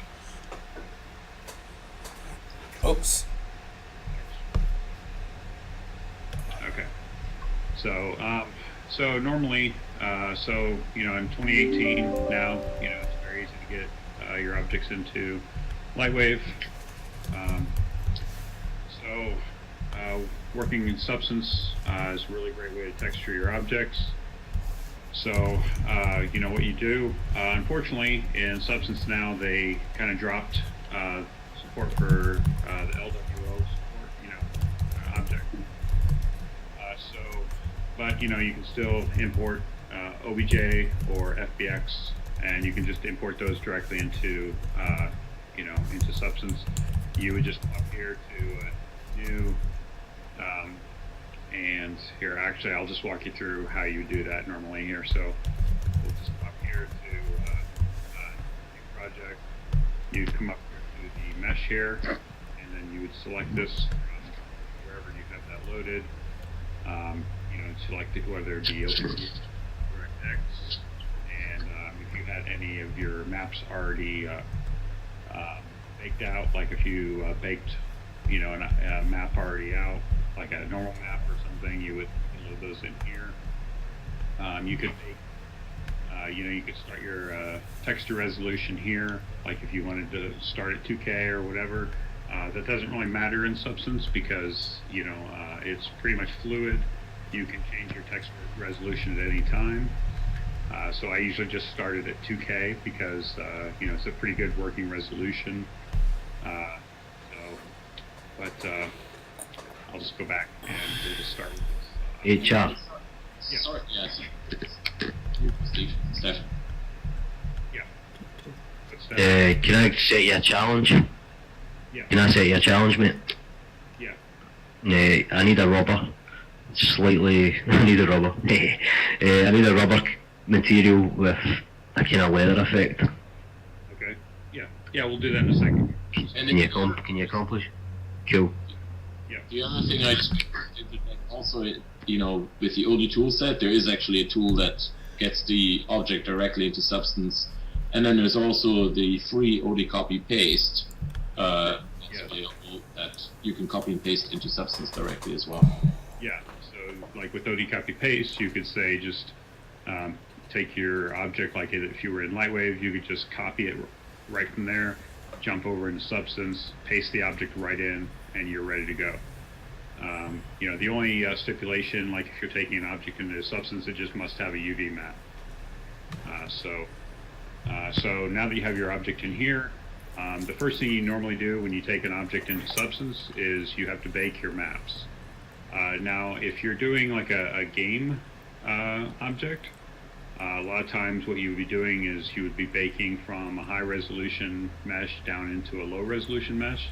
But for this object, we're just basically, you know, we just have a single mesh here. So when we go to bake our textures, we're just going to just say, you know, use a mesh. So I'll just check that here. And so I'm going to need a normal map, world space normal. I don't need the ID map. We'll use an ambient occlusion, curvature, position, and I don't need the thickness. Thickness would be like if we were using like some sort of scattering kind of effects, but we weren't going to be doing that here. And again, I'm going to make it at a 2K resolution. And here, again, the max frontal distance, rear frontal distance, this is if, you know, this has to do with the baking distance from baking from a high to low resolution mesh. This just has to do with the distance between the objects, you know, for the baking kind of accuracy. But again, we're not going to be using that here. So, and pretty much here you can just leave everything in it, and we'll just go ahead and bake these out. All of these maps here, this is where you're going to be getting, you know, any of the kind of wearing effects and everything like that. All of those kind of wearing effects and all the special effects that you get with textures, they make use of all these maps. So, you know, when you get like wearing around the edges, that's where it makes use of like the curvature maps, things like that. You know, like the ambient occlusion, you know, that's where you're going to get like dirt, kind of like, you know, in recessed areas of the object, things like that. That's what makes use of those maps. So, and it makes those, you know, makes use of those maps when it creates those texture effects. So we have our objects baked, and you can see those down here in our texture set settings here. So we have our normal map and our world space normal and inclusion curvature position. So over here in our shelf, we have all of our different, basically our libraries, for our assets. So, we have our materials over here, we have our smart materials. So if we were looking for, say, rubber, like Steve was looking for, we could do a search for it. So we have plastic rubber, dry rubber, rubber tire, in here. So for like these smart materials, these are basically like, these already have like layered effects. So these are already like, already have the layered effects on them. So like if I just go ahead and drag this on here, it's already going to give us some of those effects aren't on here or here, So if I go ahead and just throw this into the renderer now, and it'll just take a second for that to come up.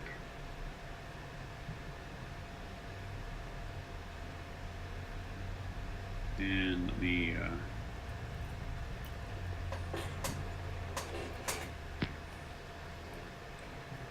That's looking good, mate. Nice.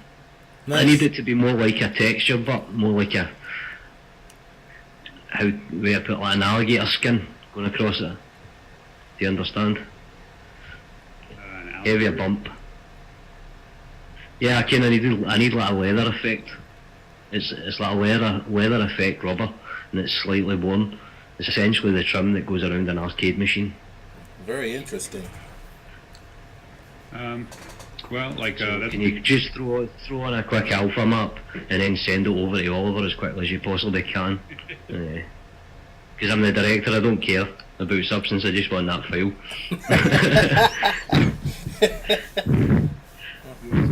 Simple. There you go, stop, that's good. That's perfect, that'll do, mate. Those are pretty.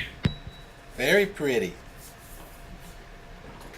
So this is substance source. So we have, as part of your subscription, you get all these kinds of materials.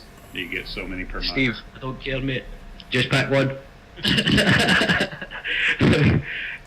That's good.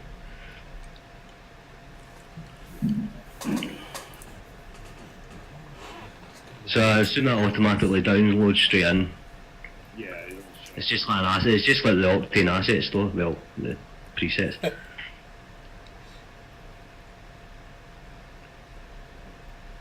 Yeah. Let me see here. Watch, Steve. Speed up.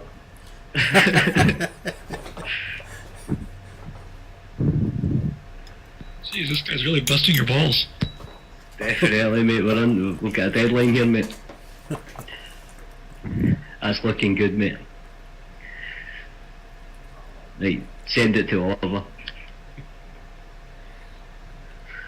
Really? You want me to send this to Oliver? But it's just... To me, you wanted to. Yeah. The substance painter looks wonderful. Yeah.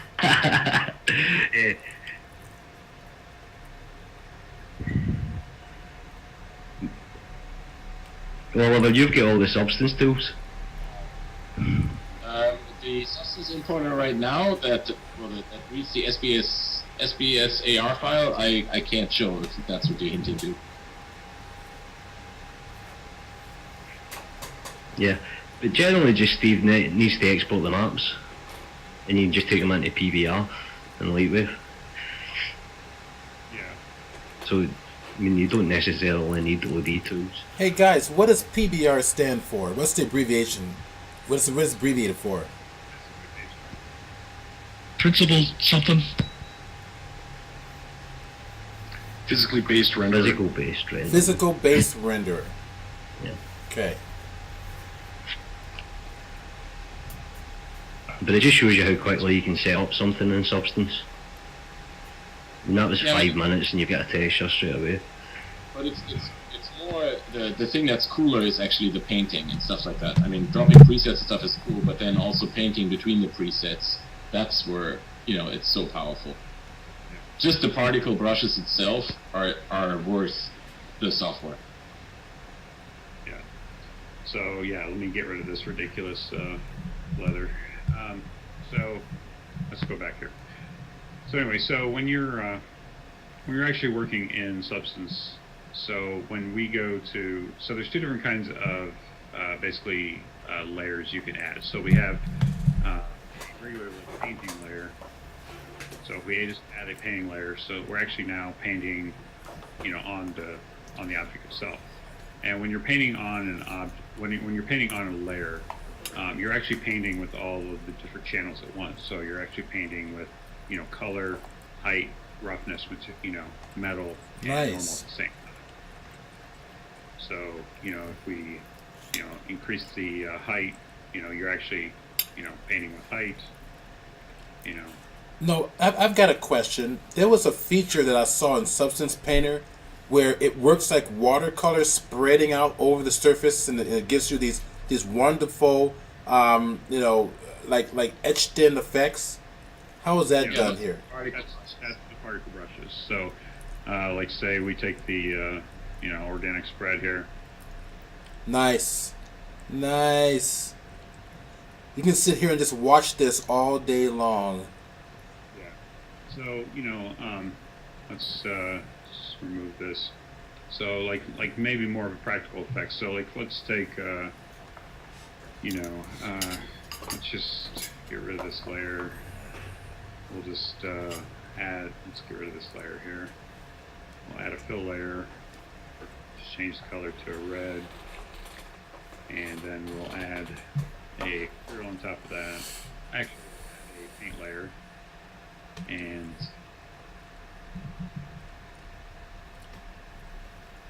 let's see, we want to add a layer, paint layer.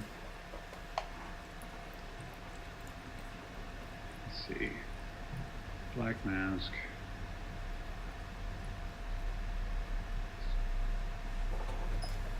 Do a leaks heavy.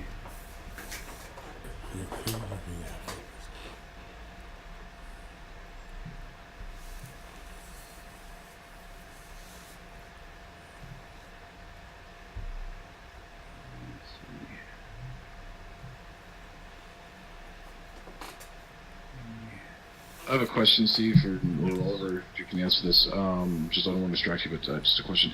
Hey, the strokes that you're doing, are those like saved as like vector moves, or are they all bitmap based? And once you do it, that's it. And like, say if you want to, you start your project, like say 2048 for the texture resolution, and you realize, oh wait, I need this to be 4K.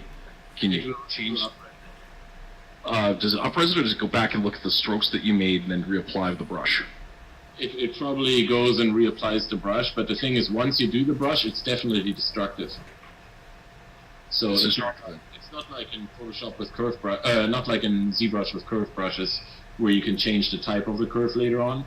Oh, okay. So with these, it's definitely, once you paint, that's just an applied paint effect. Wow. Okay, so that Up-raising and down-raising works perfectly fine. So not everything in here is non-destructive. You're not screwing yourself like, oh geez, I have to switch my project there. No. Not totally. It's gonna go through that process, but it's smart enough to understand. Yeah, I mean it's basically resampling it. I mean, it's going back and reapplying whatever it did, and you're good. Yeah. Okay, that's cool. Yeah. So it's like fusion in that matter. So that's awesome. Okay. So, nice. Like say I just add this this rust material here, and like say I just take it down to really low resolution, like that's 128. I mean, it's really terribly resolution. Now, if I just kick it back up to 496, I mean, you're getting. Yeah, you definitely see the improvement there. Yeah. So I mean, it's. So do you also work in ZBrush? Oh yeah. Okay. Do you prefer one over the other? Well, I don't paint in ZBrush. I mean, if that's your question. So you model in ZBrush and you paint in here? Yeah. Okay. Yeah. And the other good thing too is, but, to that end, like say, as far as, just adding detail, into things. I mean, I like to do a lot of game assets, so, just adding detail, into something is very, nice in, Substance Painter.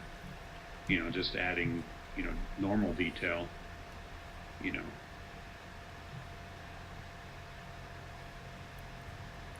Oops, I'm on a particle brush. Hold on a second, let me get back to mine.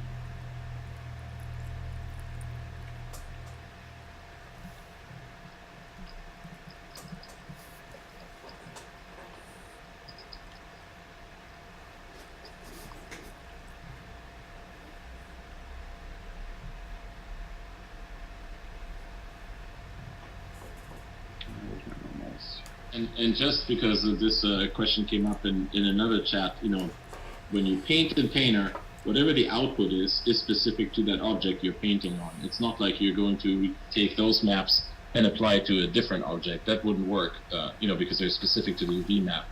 For that to work, you have to use actually Substance Designer. That actually bakes out maps that you can apply to any object.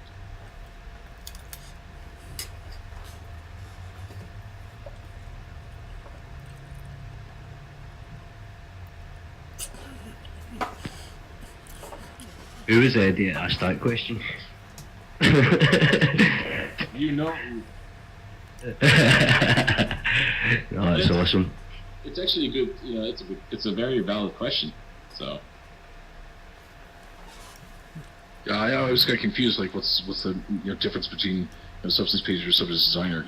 Just looking at it originally, is what's the overall major? I mean, in Designer, basically the most simple way to say it is, in Designer, you design the materials that you use to paint.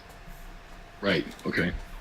But everything you paint, I mean, you can see there on the right side, he has the UV map of the object. Everything you do is you paint. You take a substance, which is that was created in Designer, and you paint onto the UV map of an object.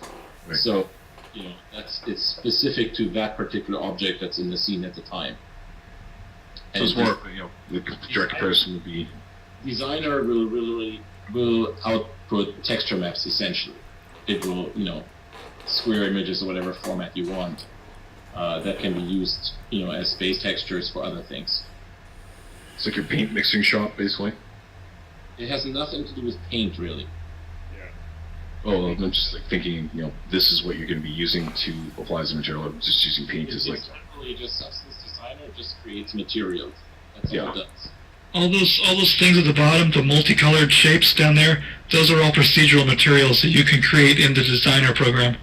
Yeah. Okay. Right. Yeah. And if you don't have that, you're just limited to what you have in what comes with Painter.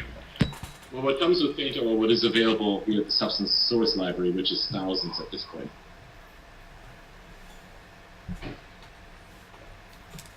So if you're a new user, do you really need both at the same time, or what's the best way to get into the product? Is it just to go straight to Painter, or do you need Substance Designer?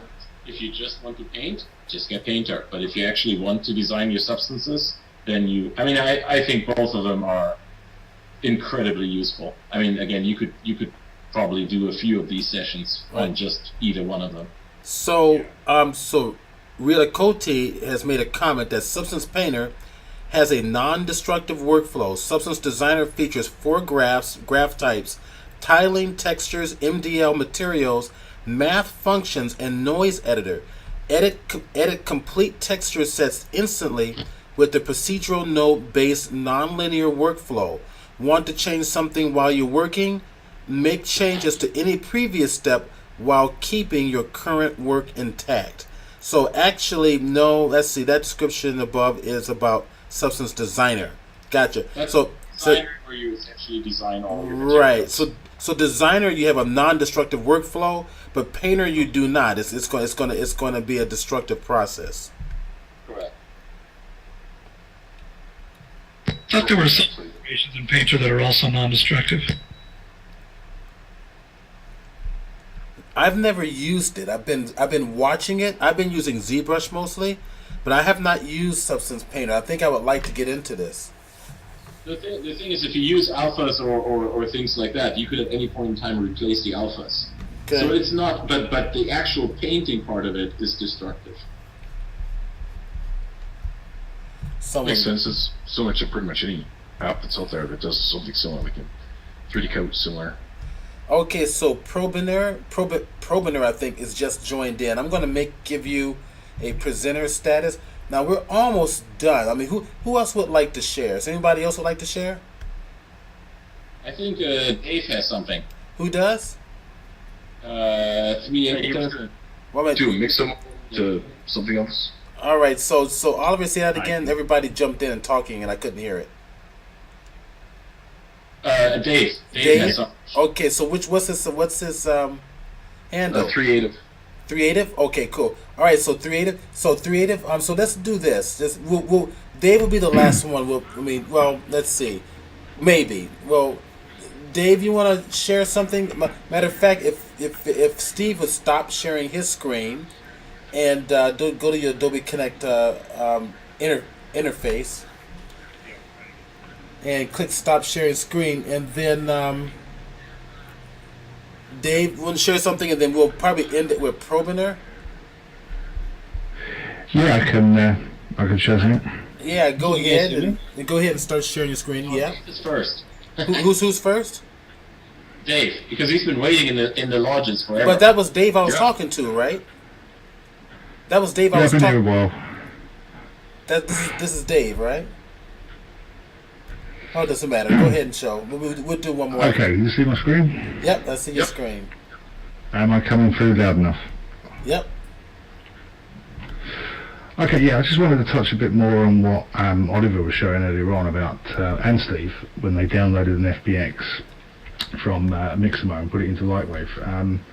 I've got a setup where I can take several FBXs and mix them together to make one continuous sequence out of, I've downloaded 3 at the moment, so let me just run through. So I've got a character that's rigged in LightWave using the Genoma rig, and this particular one has got weight maps applied, so she's all ready to go. And you might want to explain what Genoma is, because some people may not know. Okay. Sure. So Genoma is, let me just show you actually. It's a rigging-based system that was introduced in LightWave a little while back, and you have several presets. And if I can remember where the damn thing is every time, you've got things like biped rigs. So that's quadruped. So you've got human biped rigs. Rather complicated. I don't use them myself because I use a motion capture rig.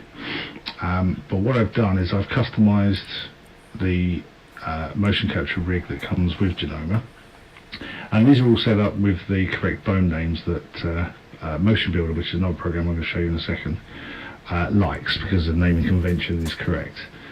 So basically all I did was I loaded this rig up, which I'll just show you, put it in another layer. So what you do is what I did rather, is I take that rig, and that is essentially a LightWave object, so I can save that out and then load it back into one of my objects, which I've done here. Sort of. Oh, that screwed it up. Yeah. Let me just not save that. Load it back up again.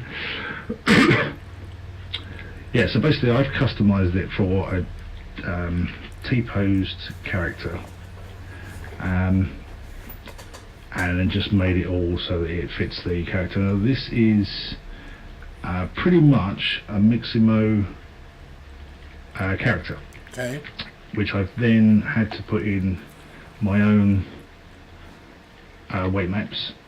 So she's got a full set of weight maps. Well, not a full set, she hasn't got the fingers in, but they're all done. Anyway, so basically we bring that into layout, and then what we do there is a simple process, is we export an FBX, and I've already done this, so we'll export it out as setup, which we might as well do it again. So just export that out, and then wait for the cursor to change, and then if I go into the FBX now, which is saved out of layout, this will take me into Motion Builder.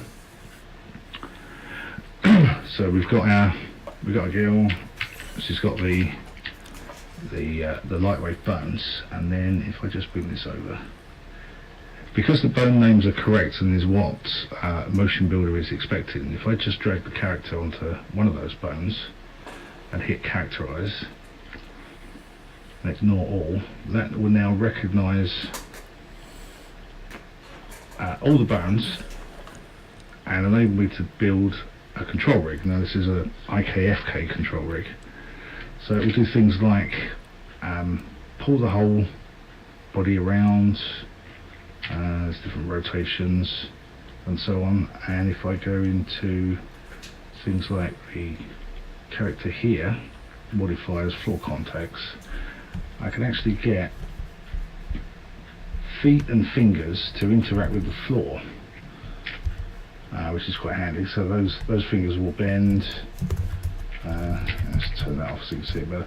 So those fingers will bend and do the thing, and even something like the foot, if I rotate that round and drop back down again, those toes will interact with the floor and that foot won't go through the floor, which is quite handy. It's a heck of a lot better than IK Booster. It's quicker, I find. I've tried IK Booster and it's you can't do what I'm about to show you with IK Booster. Well, not that well. So let me just close that out. I've already got one that I've characterized and set up. So let me just load that back up again. Well, yeah. It's too bad Ryan wasn't able to join us this afternoon. Yeah, he definitely could have compared the two. Yeah, I mean. So what we're doing, but not what you're showing now yet. Oh yeah, no, what I'm about to show you is why I use Motion Builder. So what I've done is as I say, I've downloaded 3 FBX files which came from Mixable, much the same as Steve and Oliver were showing earlier on. And so we've got a little run animation. I'm running out of real estate here. Let's just so we've got a simple run animation, so the character does a run, and then next to that I'm going to drop in it gets to it. So this next action is she's been hit from the side and rolls over, and let's just zoom right out here so we can get a bit more in. So she runs, she gets hit from the side, falls over, and ends up on the back side. And then the final motion I've got is her getting up from that action. Now, as you can tell, they don't all line up. They pretty much start on the orientation of each one. So what we can do is, if I can make myself some space so we can see all this. Don't do that anymore. No, I don't. So I'm just going to expand that out, drop that down. So what we can do is we take that first motion and we say, right, that motion there, what foot does she end on? Now she ends on her left foot, but this next action starts on the right.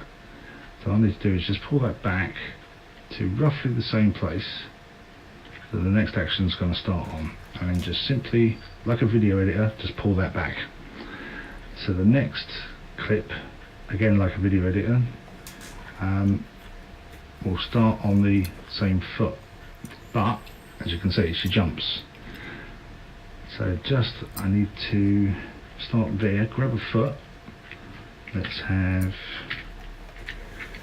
I have a question.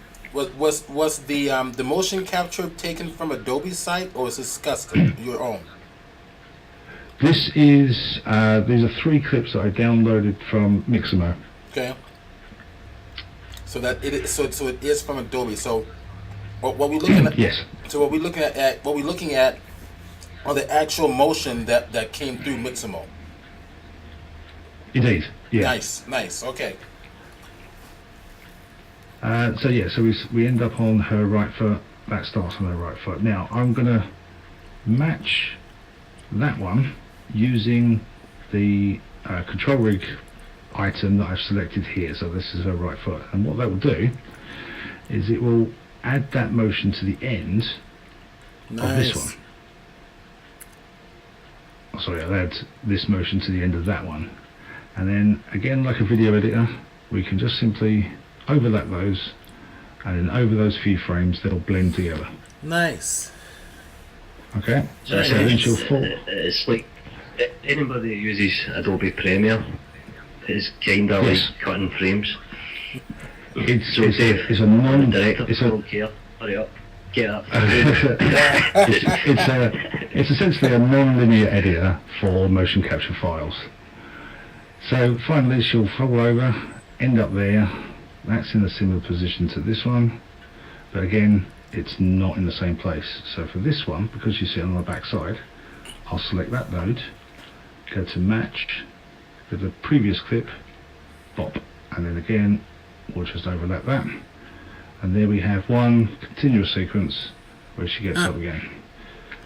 And then to get that back into LightWave, well, that's even easier. We'll just take this action, we'll bake this to the skeletons, that turns off the control rig, and now our animation is fully on. Hang on, I've closed the window down. Story. I need to do my sequence end frames, smooth that out to about there. That changes the timeline down here, so I've got 251 frames, let's say, for the entire action.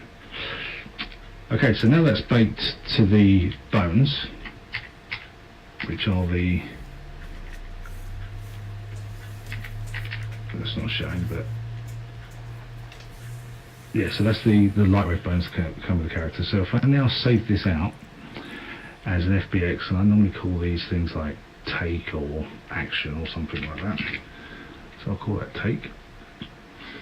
Now, one little caveat, you've got the base stack that comes with Motion Builder and take one that came from LightWave. I'm on base stack, so I don't need to export take one, because if I export two, LightWave will get confused on this next step. So I'll just save that. We'll go back to layout, and let's go 251 frames, and then it's simply a case of load items from scene. We'll take that take. Now, different from Oliver, I need to select bones, because I've used the Genoma rig and this is all LightWave orientated, so I use the bones there, and if it doesn't crash, we'll be okay. So last thing I need to do is select none, select the mesh name only, because all this is Motion Builder control rig and everything else, and I just need to select use the motion only envelopes, and it will use the existing character, add that animation to it, and then if I just zoom out, we now have that complete sequence, all three of them. Hang on, I missed a step, sorry. I only plotted the first one, so let's turn it back on. Alright, turn it back on. I need to plot to the current take first. My bad. Okay, now I need to plot that to skeletons. Save that back out to there. We'll overwrite that. Get rid of take one. And then reload items from scene. It's a little bit longer now because it's got a bit more keyframe data in it.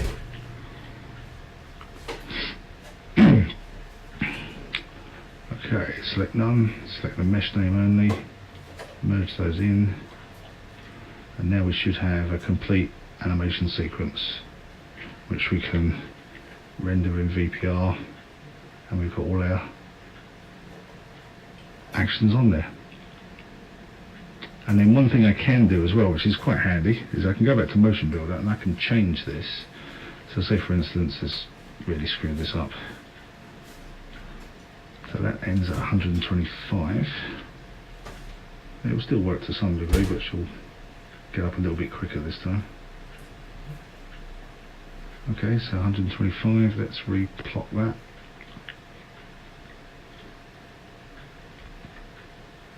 And then we'll save that, and let's call this one the same, get rid of that, base stack, bosh. Now sometimes LightWave will crash if you do this, but if you're lucky, it will overwrite the scene. So I can go backwards and forwards if I don't like the take, or if it doesn't work with objects I've got in my scene, I need to retime it slightly. I can go back to Motion Builder, retime it, reanimate it, load that sequence back in, and now she'll get up almost immediately and stop at 125, I think that was, yeah. And just a note about the load from scene crash, a lot of that should be fixed in 2018. You know, there was quite a bit of changes in the load from scene code. Yeah, it doesn't always happen. It's very rare that it does, but you just simply go to revert to scene and then just load it back in again. As I say, it's got control rig data, so that FBX is quite big. So it does take a little while to get through these steps.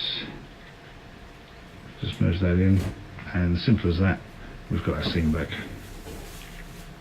A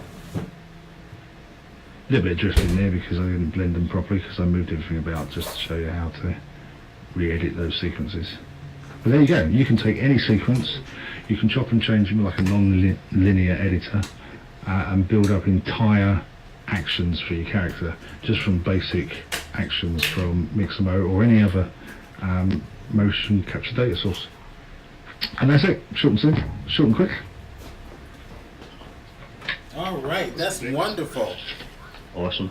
That's awesome. So I think we have one more before we Dave. Yes, Dave is next, right? That was Dave. Oh, by the way, Steve, I'm creative. It's like 3D and creative mashed together. Got it. Creative. All right. Sorry. That's the one. That's fine. That's fine. I'll stop sharing it. I thought it was beta. So it was what? All right. So who's next? This one last one we're doing. So go on and start sharing your screen. That's a question for Dave. Yeah, go. Does a motion designer do any kind of secondary animation? Yes, you can actually. If I just share again. Yeah, so you're thinking like fingers and so on? No, I meant like physics-based stuff, like the hair flapping around, or... Oh yeah, it can do. You can add, say for instance, my character had a ponytail which was controlled by bones. I can add physics to those bones and plot them out in the same way. Just a quick note actually, if for instance, Oliver mentioned earlier on that sometimes you get penetration of your objects, like arms and stuff going through. Well, you can fix that. Once I plot this to, where's it gone? Yeah, plot to current scene, plot that back. That motion initially is on the control rig, and that control rig, as I've shown at the beginning, will enable me to move an object about, but at the moment that won't work because I'm on the base animation. If I want to, say, animate the head a little bit differently, obviously you can see all these keyframes now that are on that node. If I add another layer, those keyframes disappear. So I'm adding, it's a bit like adding an overlay video on top of my base video. So now I've got control of the head individually. So if I turn on auto key, hit the rotation, and then let's just, I keep forgetting my keyboard shortcut because I'm used to LightWave. So now I can say, right, so at this point here, I want her to say, look over to her left. So if I do a 0 key there, sorry, a flat key, wait a minute, what's going on? 0 key, oh wait a minute, it might be... Do you have the control rig active? Yeah, control rig's on. That should have set a key there, what's going on? Oh, I know why. I've still got this running. That's still controlling it, so now I should be able to add a key there, so there we go. I'll turn that off because I only want to act on that body part. So she'll get to about there, and then at that point I want her to start looking over. So I'll do a 0 key, which basically, as it says, is 0, so it uses the base animation, but my next keyframe, let's say for a couple of frames. I want it to look round. Auto keys on, so that does that. And then let's have her looking in that direction for a little bit longer. Alright, she's starting to roll there, so... I think those eyes are scary. Yeah. I'll just do that, and then from there I'll do another 0 key. So that'll take her back to that animation. So now I've got her running. And let's get rid of that. I've got her running, she'll now look over. And then, because I moved everything earlier on, let me just reorientate that a bit better. And then I need to replot this to get it back. So she's now running. I screwed it all up. Oh, that's what that. I've moved too much. So let's rebake that. Okay, so we should be back. Oh, she's sliding now. Dave. I'm really good at this. Hang on, let me just try and fix this. Silence.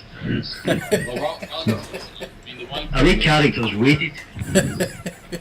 While he's Yes. They're weighted in LightWave. Motion Builder doesn't respect the weight mapping completely. It does a pretty good job, but I think that's a limitation with the FBX rather than the setup that I've got here. So let me just rematch these. The one thing that really Motion Builder has above all the other apps is just its ability to deal with a shitload of keyframes. You know, you can have millions of keyframes and it just doesn't slow down. What's the cost on Motion Builder? I bought this.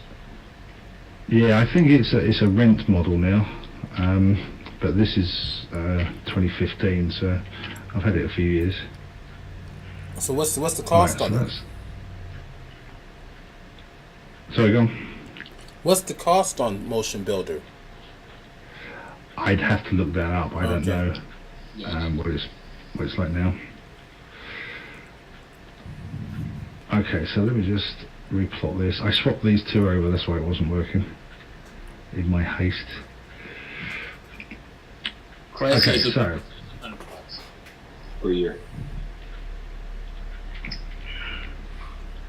So let's go back to here, let's redo that secondary animation. So from there we'll have a 0 key, left that on again, we'll have a 0 key, we'll go to here, look round, continue looking to about there, so she holds, and then a couple of frames later. And everybody, do me a favor, and So follow now we've this got page. the head movement, she'll look round, Very nice. look forward, fall over. And then again, just to go on what Oliver said about penetration, things like the hands, let's do another layer just to keep this nice and neat. So if there, a hand went through a fire, which is quite common because the motion capture file is set out for obviously the person wearing the suit, so that may not be the same shape as the person or the character you've got. So again, if I go, It's highly sorry, I've heard that you went quiet there, so again. I said it's highly unlikely that they would match actually. Exactly, yeah.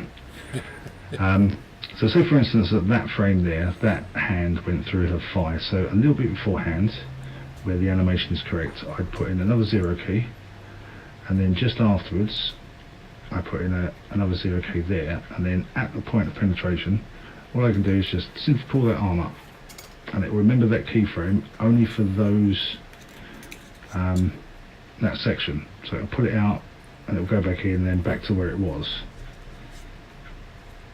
So like the head, I can add a secondary layer of animation, and the same goes for the fingers as well. I can animate the fingers on a secondary layer, so if that wasn't making a perfect fist, or she needed to point, say, I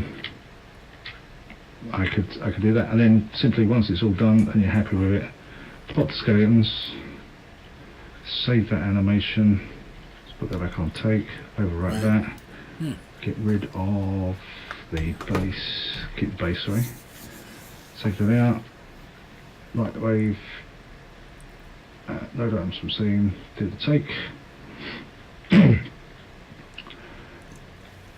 continue there,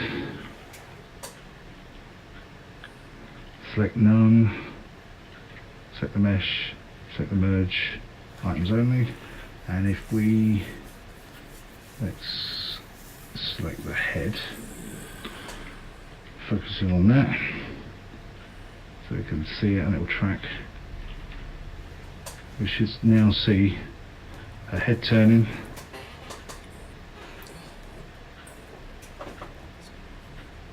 and whatever frame that was, I pulled her arm out. It's fairly close, I think it was there, wasn't it? You can see her arm now goes away, her head moves, she does the rest of the animation as she did previously. Yeah.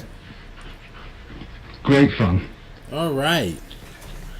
Okay, thank you very much. Okay, so it's getting to be about that time, guys. We're 30 minutes past when we're supposed to end. So I'm going to allow for one more very short one if someone has it. Does anybody want to do a very short one? Okay, so nobody? All right, cool. So I guess we'll go ahead and kind of stop this here. This has been wonderful. I think this has went well. We've had over 40 people attend on our first time ever. Our LightWave roundtable discussion. We're going to do this every Sunday at 10 a.m. So we're going to do this weekly. And then in addition, now do me a favor, everybody who's here, you have to follow this page.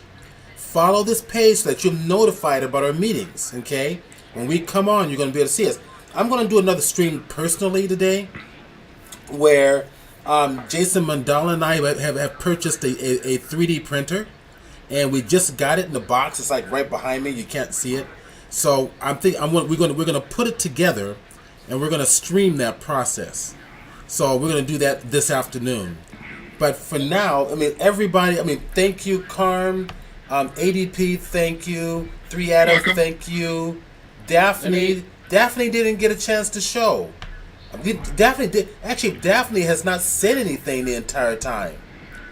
I'd like to say one more thing also, and that also, like Steph from LightWiki, he has a hangout usually every Wednesday, and then sometimes we do some on Friday. So just in terms of LightWave community, things like that, there's plenty for you guys out there. Yeah. Oh yeah. Make it flourish. Thank you, Liberty 3D, Kelly Cat. Thank you, LightWiki. Thank you, Oliver. Thank you, Phantom Shadow. Thank you, Probiner. For agreeing to come on and sharing your knowledge. This is great. I really enjoyed this. I hope everybody online enjoyed it as well. Let's see. So I had one more thing to show, but it's way past that time. It was really quick, but it's just a performance thing in 2018 regarding the geometry engine. We'll cover that next week, but it's something that a lot of people just aren't aware of, and then they look at it and go, why am I getting a performance hit? And it's a really simple, goofy thing, and maybe Deuce can join us next week so we can talk to him about that. And it's one of those things where the more the developers are aware of these issues, because a lot of them are not able to, just because of their time and their schedule, not look at stuff in the same way we do as artists, even though they very much are interested in addressing these issues. They need to be made aware of it so that they can tackle it. And we've seen some great response to the things in the latest patches. We've had 2 patches literally within 90 days of LightWave 2018's release, so they're being very responsive right now, which is a big, huge switch and very encouraging for anybody that's looking at software. There's been some question about whether or not LightWave's even being developed anymore. Well, damn straight it is, and they're actually being really proactive about it. So maybe we get Deuce in and we can talk to him about some of this stuff concerning new performance improvements to the software, and just little tips and tricks on how to get some of that stuff to go faster. So maybe we do that next week or whatever. And then Ernie Space mentions he would like to see shaders in LightWave. I think people would like to see texturing, understanding nodes. Do a basic application of nodes. Maybe covering some of that. Texturing, modeling. I think people are really interested in modeling techniques as well. Sub-D surface modeling compared to hard surface modeling. Yeah, thank you all. Guys, thanks so much. This has been wonderful. We're going to do this. I'm going to keep doing this every week. So would love to have everybody back. And then share the LightWave love out there and share about what we're doing here. Make sure that you follow this page so that you're going to be informed every time we come on board. That's really critical. And all right, and then just let us know what you want to see. So email me anytime that you want. I'll just go ahead and type in my email address real fast for those of you really that quickly, have it. Origami Digital, origamidigital.com. You can find all of his wonderful tools there. Liberty3D.com for training tutorials, and if you ever need some direct hands-on stuff, we're always available for that. If you run into an issue, never be afraid to reach out to users in the community. It's a very friendly spot. So if you're brand new to LightWave, or you just have general questions because you're coming back to LightWave and you want to know what the big difference is between perhaps the version that you've been using, which may be incredibly long time ago, or even 2015 to 2018, because it is a big jump. By all means, ask. These questions get answered the best way they get asked in the first place. So don't be shy. So everybody's saying, thank you, Steve. This was great. Following, excellent, good. This is good. As long as I get a positive feedback from everybody. Helping everybody out with this stuff. Yep. This is what the LightWave community has been about. We've always been about one big family sharing our knowledge, and you don't see that with the Maya community or in any other packages. But LightWave has always been this way. So, and also, if anybody's got any questions about character animation, you can find me on facebook.com/3active. I'll be happy to help. Okay. All right. Well, in that case, .com/carm3d. I got some more tutorials up there you can look at. Cool. Matter of fact, if you guys want to just send me all of your links to promote your website or your products, and then I'll just send it through the mailing list. In the LightWave user group mailing list, and that way everybody will get it. I'll do that as well. If this is going to be an every week type thing, then give us a little bit more heads up for just getting out. Because everybody here pretty much has a subscriber list or followers on Twitter. Yep. That way we can hit it up and we can all start pushing those users. So the way that works is I programmed all that information into Nightbot. If you notice, Nightbot was coming up, putting in a bunch of information about me and my website and stuff like that. All that goes into Nightbot so that through the whole presentation, you or I don't have to type anything in. Nightbot does it for us. So everybody just send me all your stuff. Now we're going to be here every Sundays. That's kind of the rule. So send me all your stuff and I'll plug it into Nightbot. Great. Okay. Cool. Okay, cool. That's it. So I'm going to do a little stream later on this afternoon, like I mentioned. But other than that, thank you so much for being here, everybody, and you have a great afternoon. I'll be in contact.